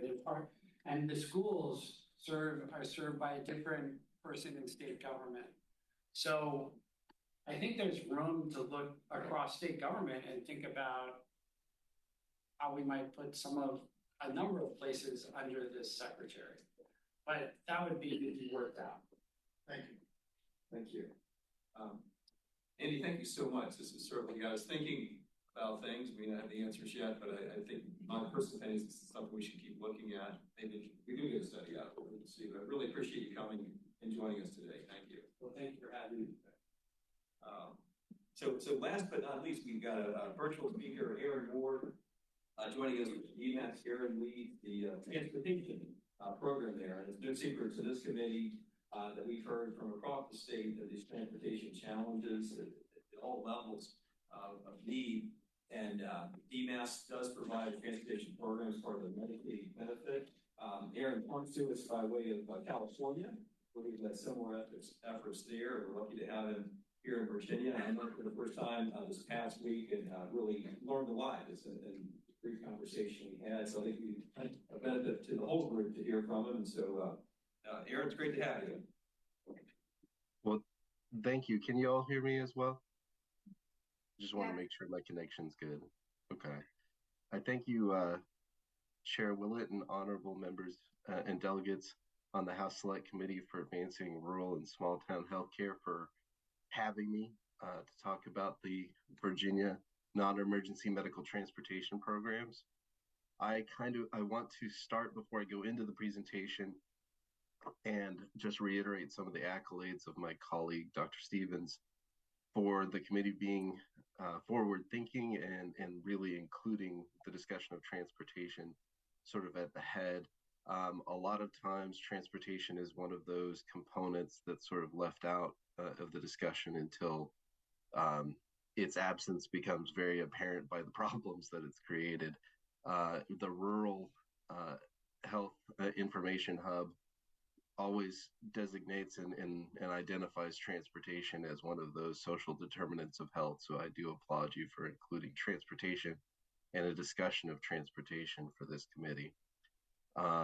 Do I need to share a presentation, or is the presentation ready for me to speak from there? Yeah, you need to share. That'd be great. Okay, hold on one second.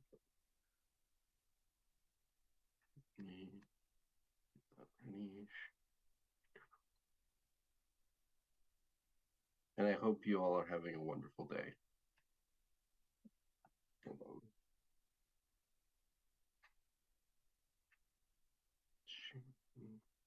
Let me know when you can see my screen. Not yet. Here it comes. There we go. Okay. Thank you for your patience there. As I mentioned earlier, my name is Aaron Moore. I'm the Transportation Management Services Unit Manager at the Department of Medical Assistance Services. And I think that's what the joke I have is that's the longest title I've heard there at the agency so far. I oversee the non-emergency medical transportation on the fee-for-service side, and also help coordinate and work with the managed care organizations in organizing and administering their non-emergency medical transportation programs that they contract. Now, I will thank Dr. Stevens for sort of covering these initial slides for me as well, just to provide a reminder. This slide just sort of discusses, as she mentioned, that 1 in 4 Virginians and nearly 2 million people are covered by Cardinal Care or by the Medicaid system under DMAS.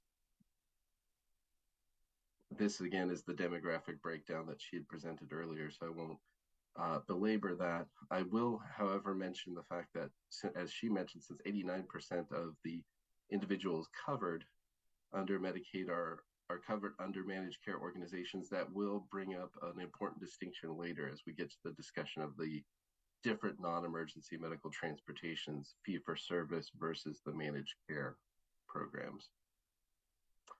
So as I mentioned, I'm the manager for the TMSU, or the Transportation Management Services Unit, and this slide just provides an overview of the unit. There's myself, the manager. I have a TMSU supervisor or field monitor supervisor. He oversees several of the office staff members, but primarily oversees the field monitors that we have in the different regions. And I'll talk about them in more detail in a moment. We have the fee-for-service NEMT contract manager, and she reports directly to me and oversees the administration of the NEMT contract that we oversee and directly operate with our contractor.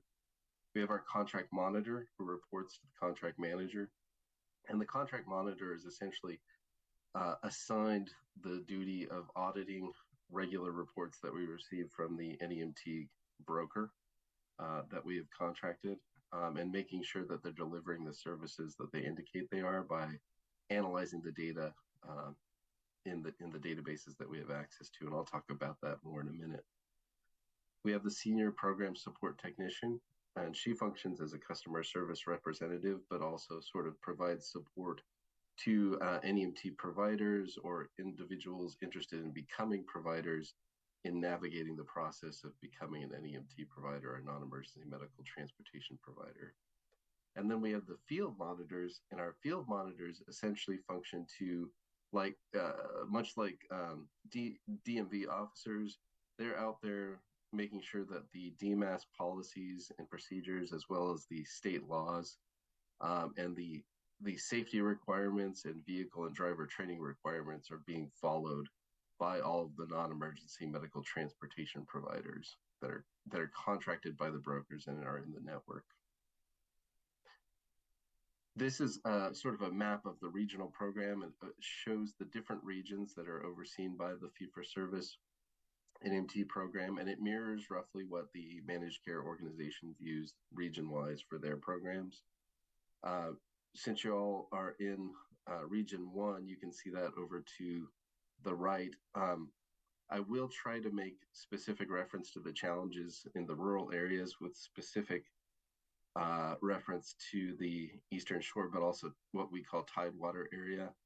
Now, as you can see, and you're all familiar with probably, it's not just the ruralness of the location, but also the geography and sort of the maritime structure, where you have some major waterways that also have the impacts on traffic because of the bridges and tunnels sort of there. So when traffic backs up, non-emergency medical transportation providers get caught in the sort of the same web of traffic that you might expect other providers to get caught in.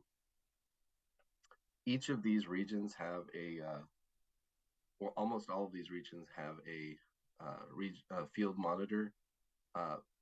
One field monitor, David Haffey, actually covers region 3, 4, and 5 because he's sort of centrally located and resides central there, and also he's sort of familiar with all three regions.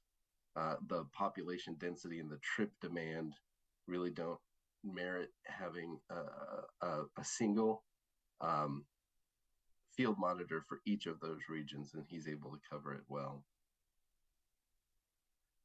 So just to talk about the non-emergency medical transportation benefit and introduce it so we're all talking about and are understanding it from the same perspective. NEMT is a Medicaid benefit for a majority of the fee-for-service and managed care organization members. And I will say the distinction that I wanted to make earlier on that I sort of said it's important to remember that there are differences is that the managed care organizations are allowed to provide additional non-emergency medical transportation benefits that are not required by CMS as part of the assurance of transportation. So for instance, MCO or managed care organizations can decide that in order to support a patient's physical therapy, they could say, well, we're going to allow them to have access to transportation to a gym or to somewhere that will allow them to exercise and support their physical therapy program or regimen. I've listed other areas there too. So we'd mentioned grocery stores, like pharmacy deserts, and there's also fresh food deserts. So NEMT programs under the managed care organizations can also provide or elect to provide transportation to their members for grocery access. Under the fee-for-service program, it is restricted to the CMS requirement of being only transportation for Medicaid eligible services. So there's the fee-for-service program, and there's 5 managed care organizations, and each have a contracted non-emergency medical transportation broker in Virginia. Other states do have a mixture of the models, and other states do entirely in-house non-emergency medical transportation programs. So some states will have a mixture between in-house staff operating the program directly and having a broker, and other states sometimes just do it entirely in-house. Virginia has elected to do the non-emergency medical transportation broker model, which essentially means that you're contracting with a third-party administrative body that is contracted to develop a non-emergency medical transportation network or contract with the NEMT transportation providers. And they're also tasked with overseeing and administering that network, i.e. taking trip requests from the members and then dispatching them out to the appropriate NEMT providers. And I'll get to that momentarily in more detail. I do take the opportunity to always say that non-emergency medical transportation as a benefit is not for emergencies, members. And we always, when we do these presentations at hospitals and everything, we always make sure that the social workers, clinical social workers, and everybody remembers to remind members to always call 911 and not the Medicaid brokers when they are having health emergencies. All NEMT transportation services have to be authorized, pre-authorized, and paid for by the broker. And that's because that part of their job is contracted is to make sure that the member is eligible and that the service that they're requesting transportation to is an eligible or any Medicaid covered service. Now here, I just wanted to go over the types of non-emergency medical transportation services that are common within the network. And you'll see that some of them are more or less applicable to rural areas, depending on sort of the population density and the available of these different NEMT providers.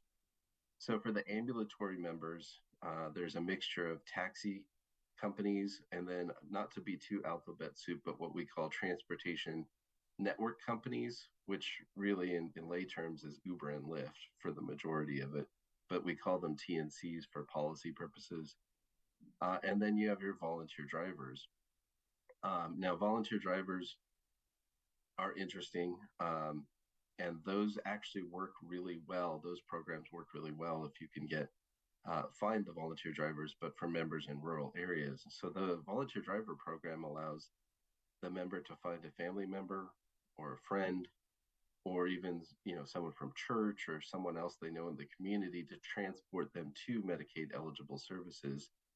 And then they receive a reimbursement, which they're then able to utilize to pay the driver. They have to log the trips and log the miles and fill out the appropriate paperwork, but then they're able to receive some remuneration in order to pay those drivers with.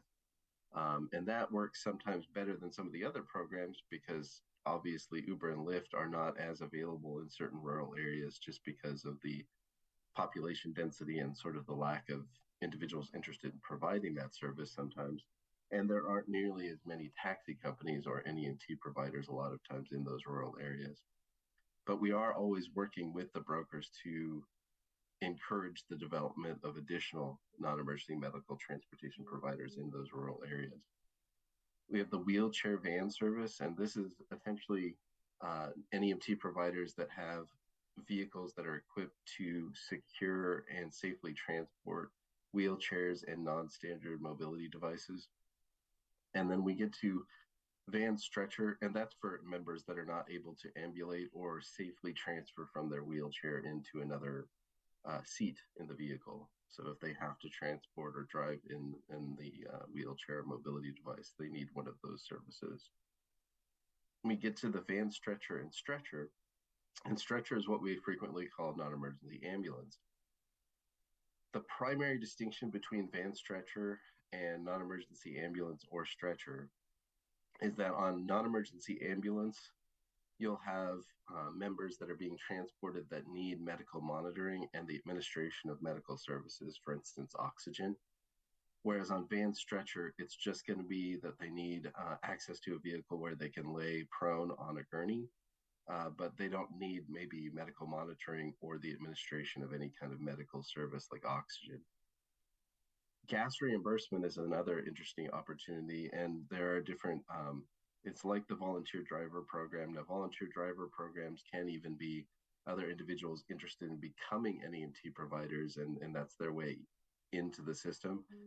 Gas reimbursement is very similar to volunteer driver. One distinction I would say is that facilities that are housing, say, individuals that have cognitive disabilities or disabilities in a whole, like group homes, can actually become a transportation provider in the non-emergency medical transportation network and then do it via gas reimbursement. And they don't have as much paperwork requirement or anything like that, like they would for a full NEMT provider.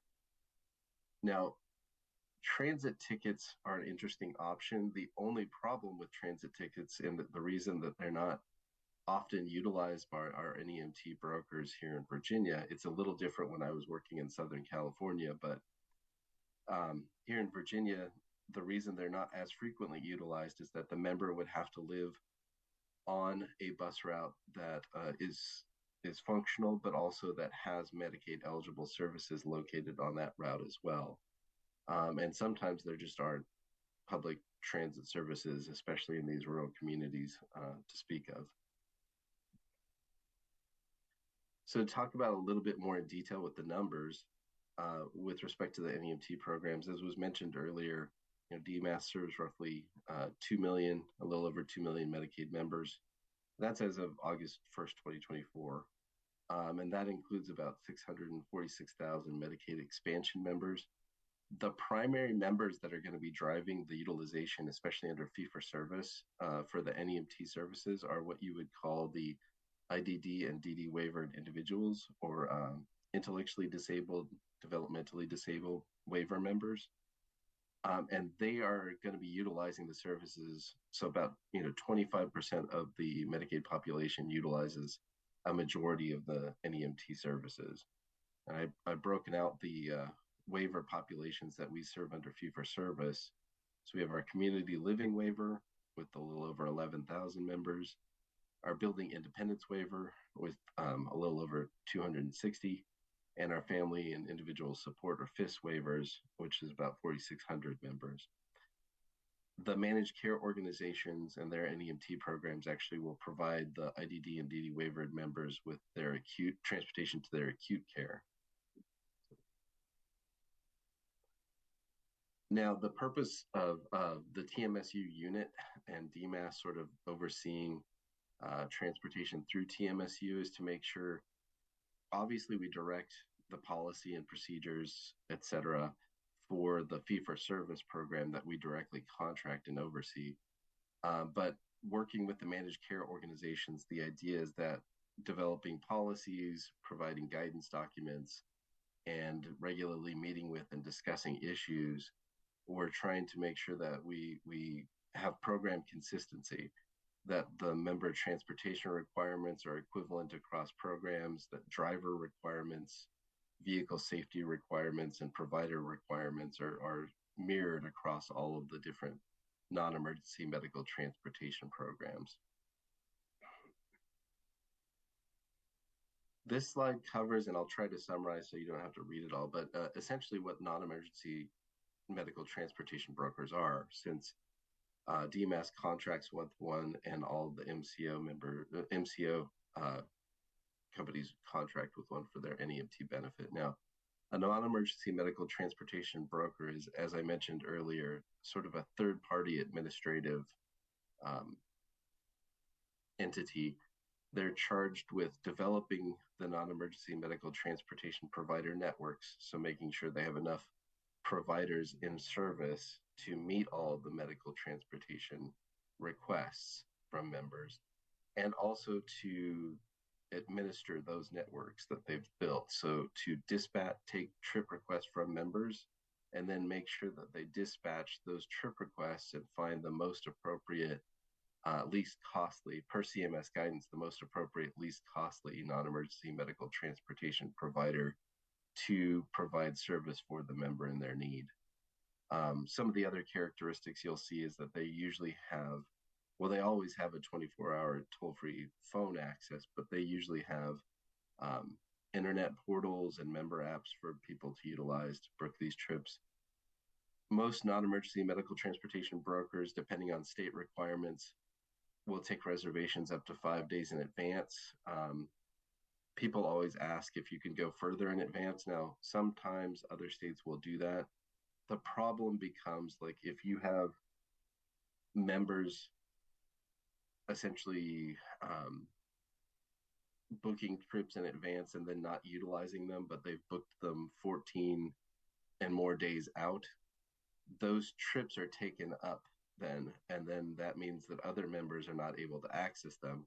And if those members cancel later on, even though they've booked them 14 days or more in advance, that just means that that other members were not able to utilize that slot. It sort of creates a glut in the system. Let's see. Aaron, I was gonna Yes, of course. I'm sorry. I don't mean to jump in on this. So one, I mean, sort of cutting to the maybe more the meat of the matter, but this committee, I mean, this is fascinating to understand this program. But one thing we talked about is what else could be done here, and these brokers are private companies, and I'm just curious in your experience with California or maybe what you're seeing in Virginia or other states. Is there any have you seen any interest in actually trying to leverage these brokers for non-Medicaid services? Other states approach that. I think the gap we've got here are the particularly the folks who they're not qualifying for Medicaid, but they also are not means, they don't have the car or whatever. And there are a lot of people who fall in that category. And I'm just curious if you've seen any solutions there. Yeah, I mean, so brokers are not restricted to, like, they are not required to only contract with Medicaid or Medicare. They can actually contract with private health insurance plans and other offices. So, for instance,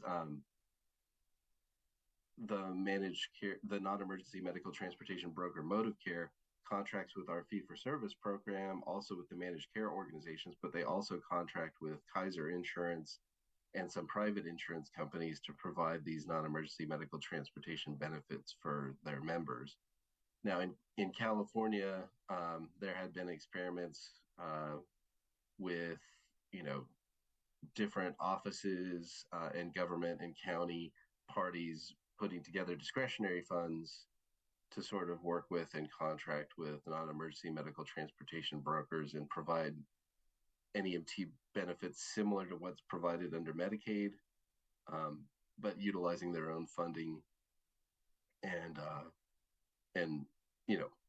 entering into a contract with those NEMT brokers. And where did you say that? I missed that. Where was that done?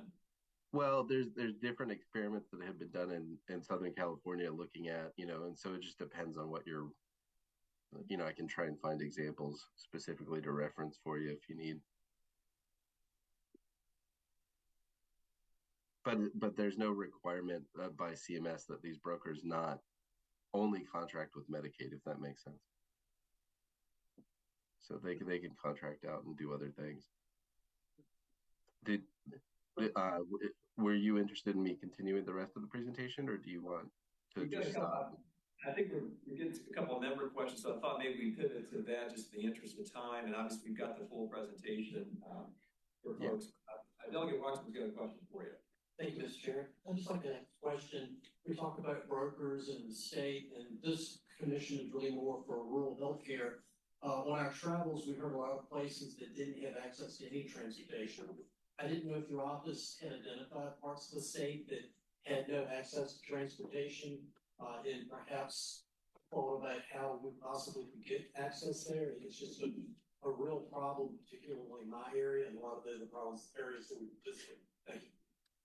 Well, I know we are always working with the NEMT broker under fee-for-service and the managed care to identify areas where transportation is problematic, because no part of Virginia is supposed to be without any transportation. Obviously, we're still working within the limits of time and physics, and we also have to deal with whether or not there's any network providers that want to contract with the brokers there. But Motive Care, who's our fee-for-service broker, has even gone so far as to, so for members that are located on, I believe it's called, and you guys can correct me if I'm saying this wrong, because again, I'm a California boy, but is it Tangiers Island? I believe that's out in that area. There's an island over off Eastern Shore where Motive Care's even been paying for the ferry costs and or reimbursing for flights into an area where providers could pick them up.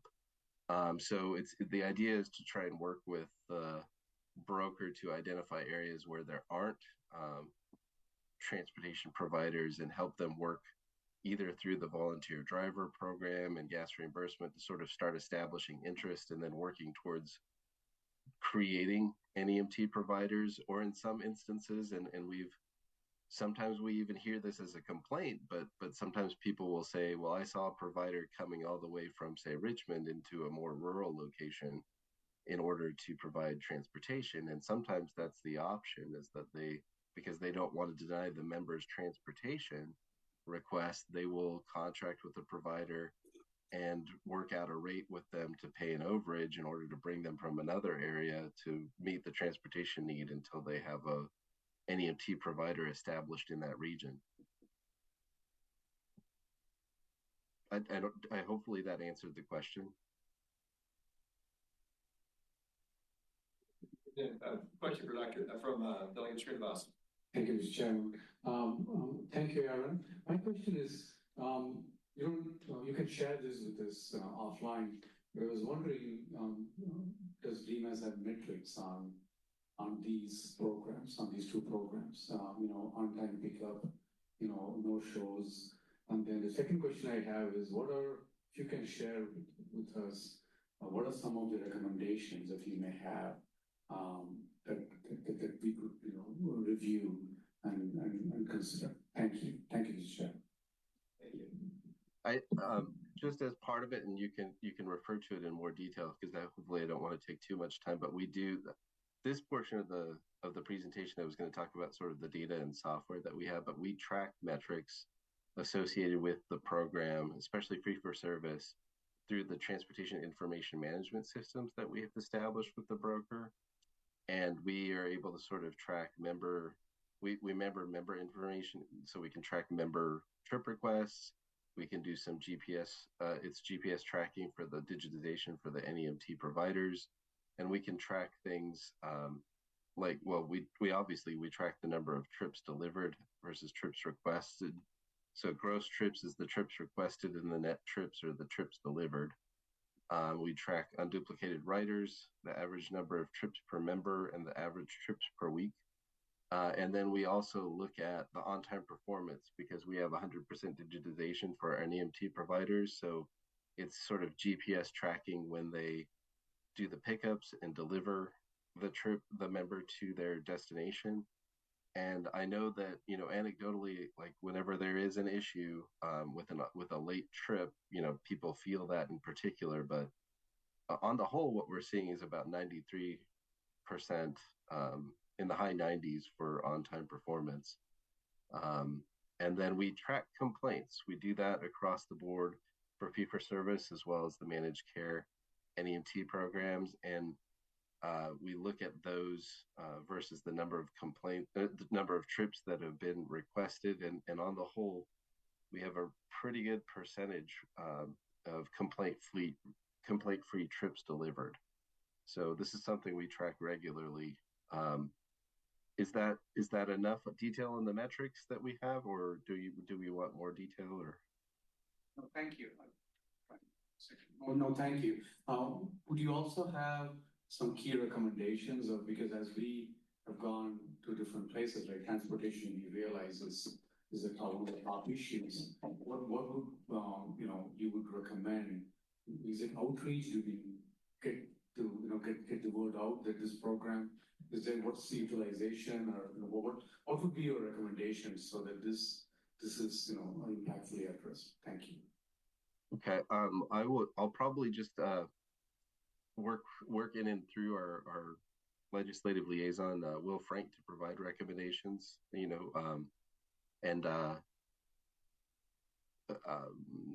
I don't, I'm not thinking of anything right now on the spot, but I could work with Will Frank in order to provide recommendations in and to, as appropriate. That'd be great. Aaron, thank you so much. I'll see if there are any other additional questions. But I think hopefully I wasn't too dry. I know my information. I know there's a lot of information, but it's good, Aaron. I think what I'm seeing is that there's an existing program that looks to be, based on your metrics, very successful. The issue, I think, are the folks who are in this gap. They don't have their own transportation means. they're not covered by Medicaid. What do we do about them? But at least we're seeing there are providers out there through these brokers. They've got a network, so if we can somehow leverage that, maybe there's a solution there. Money can fix anything. That one time. Very, very educated person. Except obesity. Except obesity. That's right. That's another one. In the interest of time, we've got two more things we need to do to wrap up today. And again, I appreciate everyone who's been here. One of those items is just for the committee's benefit. We are digesting all this information we've received and turning that into a report back to the speaker. And what I'm going to suggest is I've had my team working to pull this together very much as a draft, I would call it. But I would volunteer to then share that, and then I think we could maybe just do a virtual meeting, just to go, I mean, obviously share this in advance, but then do a virtual meeting just to review that and to see if we're heading in the right direction. My thought was trying to organize this in 5 priority areas. And just rattling those, I mean, we talked about maternal care, dental care, we've got obesity today, transportation, workforce. There's a lot within each of those, and again, I'm trying to narrow it down because there are hundreds of things we could talk about. I think we look at those buckets and then have recommendations, statutory, budget related, in each of the categories and put that forward. But I will, that would be my to-do to get that to you, and we'll work on a virtual date.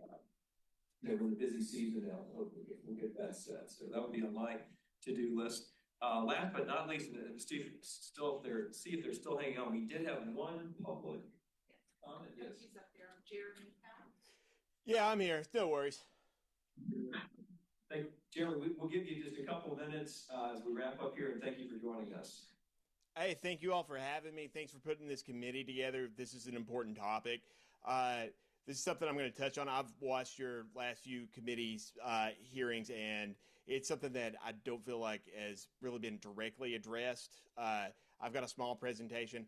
I'm not very flowery, so I'm going to get like straight to it. I won't take very long, but can you all see my screen? We good? Yes. Okay, cool. All right. My name's Jeremy Counts. I'm the owner of Counts Family Pharmacy in Blacksburg, Virginia, and executive board member of Pharmacists United for Truth and Transparency. I'm here today to talk to you about the pharmacy closure epidemic here in Virginia, how it's destroying rural access to healthcare, and how we can stop it. Here we have the data from a study I conducted using Virginia Board of Pharmacy data. First, it needs to be noted that pharmacy closure data is really, really difficult to obtain. Most independent pharmacies do not bother to deactivate their NCPDP data after closure, and any study that straight cites NCPDP data, it's severely limited.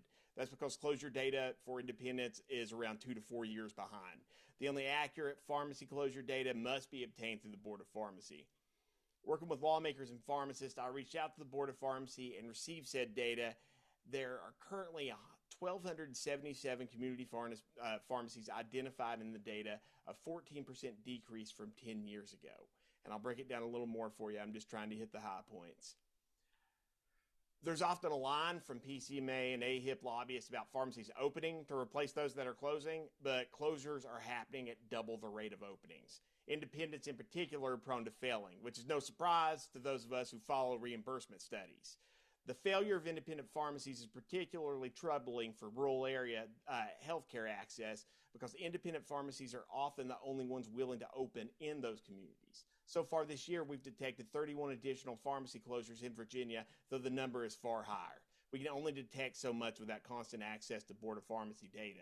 Independent pharmacies are in an existential crisis here in the Commonwealth. Over the last 10 years, we've lost 180 independent pharmacies. As a frame of reference, we barely have 200 left.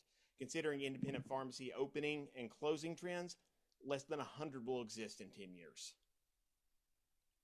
These closures are due to pharmacies not being reimbursed in a way that reflects the value they provide their communities. Virginia is already spending the money to reimburse these pharmacies appropriately, but the funds are being pocketed by the managed care and pharmacy benefit middlemen.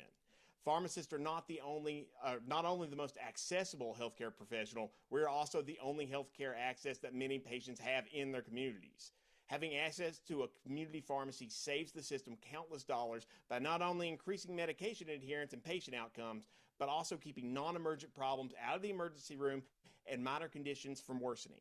Clinics alone cannot meet community needs. Even in some of the smallest towns and counties, there are pharmacies moving hundreds of prescriptions a day and taking care of problems that do not go on to clog up clinics and hospitals. I know you saw those pharmacy desert numbers where it's talking about the towns. Yeah, there's a lot more people in that little radius, not just in quote-unquote town limits. I hear a lot of talk about 340B, and I don't have time to touch on this today, but 340B is not the answer. Like, it's a good program, especially when used right, but right now it is an incredibly abused system with 75% of 340B pharmacies owned by an insurance conglomerate, Walgreens, or Walmart. Not exactly companies known for using their profits to benefit small communities. It's not only corporate charity, it's a mechanism to export money out of the communities that need it most. APCI's Greg Reibold recently released a new white paper showing the savings plans will realize moving to an index pricing model. Going to a model of NADAC plus the state dispensing fee plus 2% would generate massive savings for plan sponsors by preventing price gouging of chain, specialty, and PBM affiliated pharmacies. If you look on the graph, they're looking at major movers of drugs. We're talking about atorvastatin, bupropion, metformin. Across these 4 pharmacies, 3 of them chain and 1 of them an independent, they showed in one day a savings of over $42,000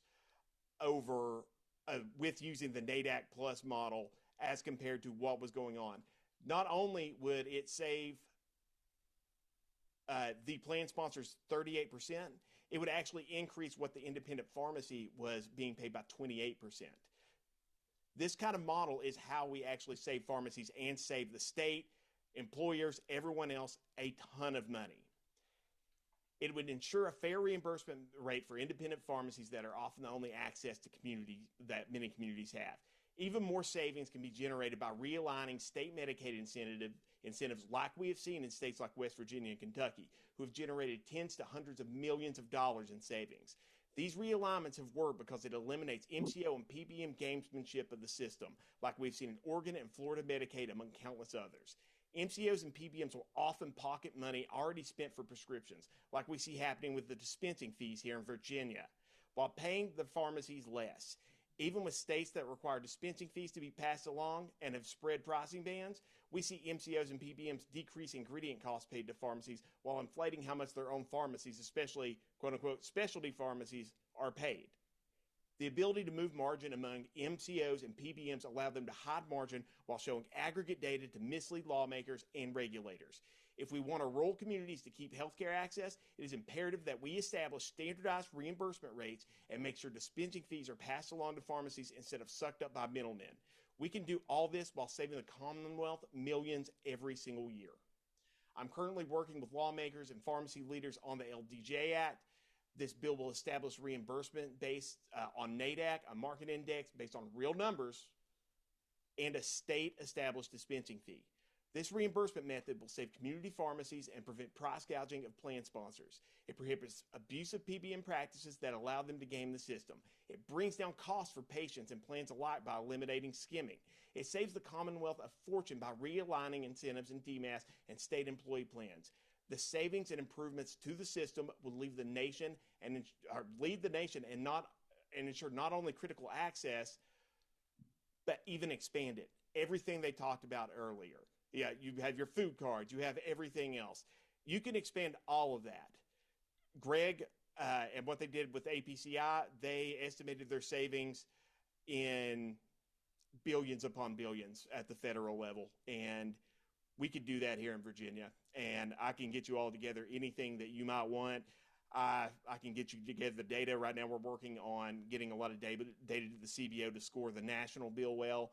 But it's anyone who tells you otherwise from what I'm telling you, they're lying. Jeremy, you don't have any questions? Any questions? Jeremy, I think this is an issue of great interest, actually, be certainly beyond this committee as well. I think Chairman Sickles, who do you say is going to be looking at this? The Joint Health and Human Services Appropriations Oversight Committee. Okay, I don't know if I can repeat all that. There's definitely interesting. Joint Appropriations Committee. Joint Appropriations Committee is looking at this very issue. So thank you for sharing that with us. And then back to the committee, thank all of you for being here on the beautiful Eastern Shore of Virginia. It's been a super 2 days, and I certainly have enjoyed it. Thanks to all of our participants, thanks to all of our attendees. And as I said, we'll follow up at least with one more virtual meeting. Really appreciate all the inputs we have been getting beyond these presentations. Folks, in fact, as I was sitting here, got an American Diabetes Association sent us some slides that we can view as I will share as well. So really appreciate that. Safe travel to everyone, and we are adjourned. Thank you.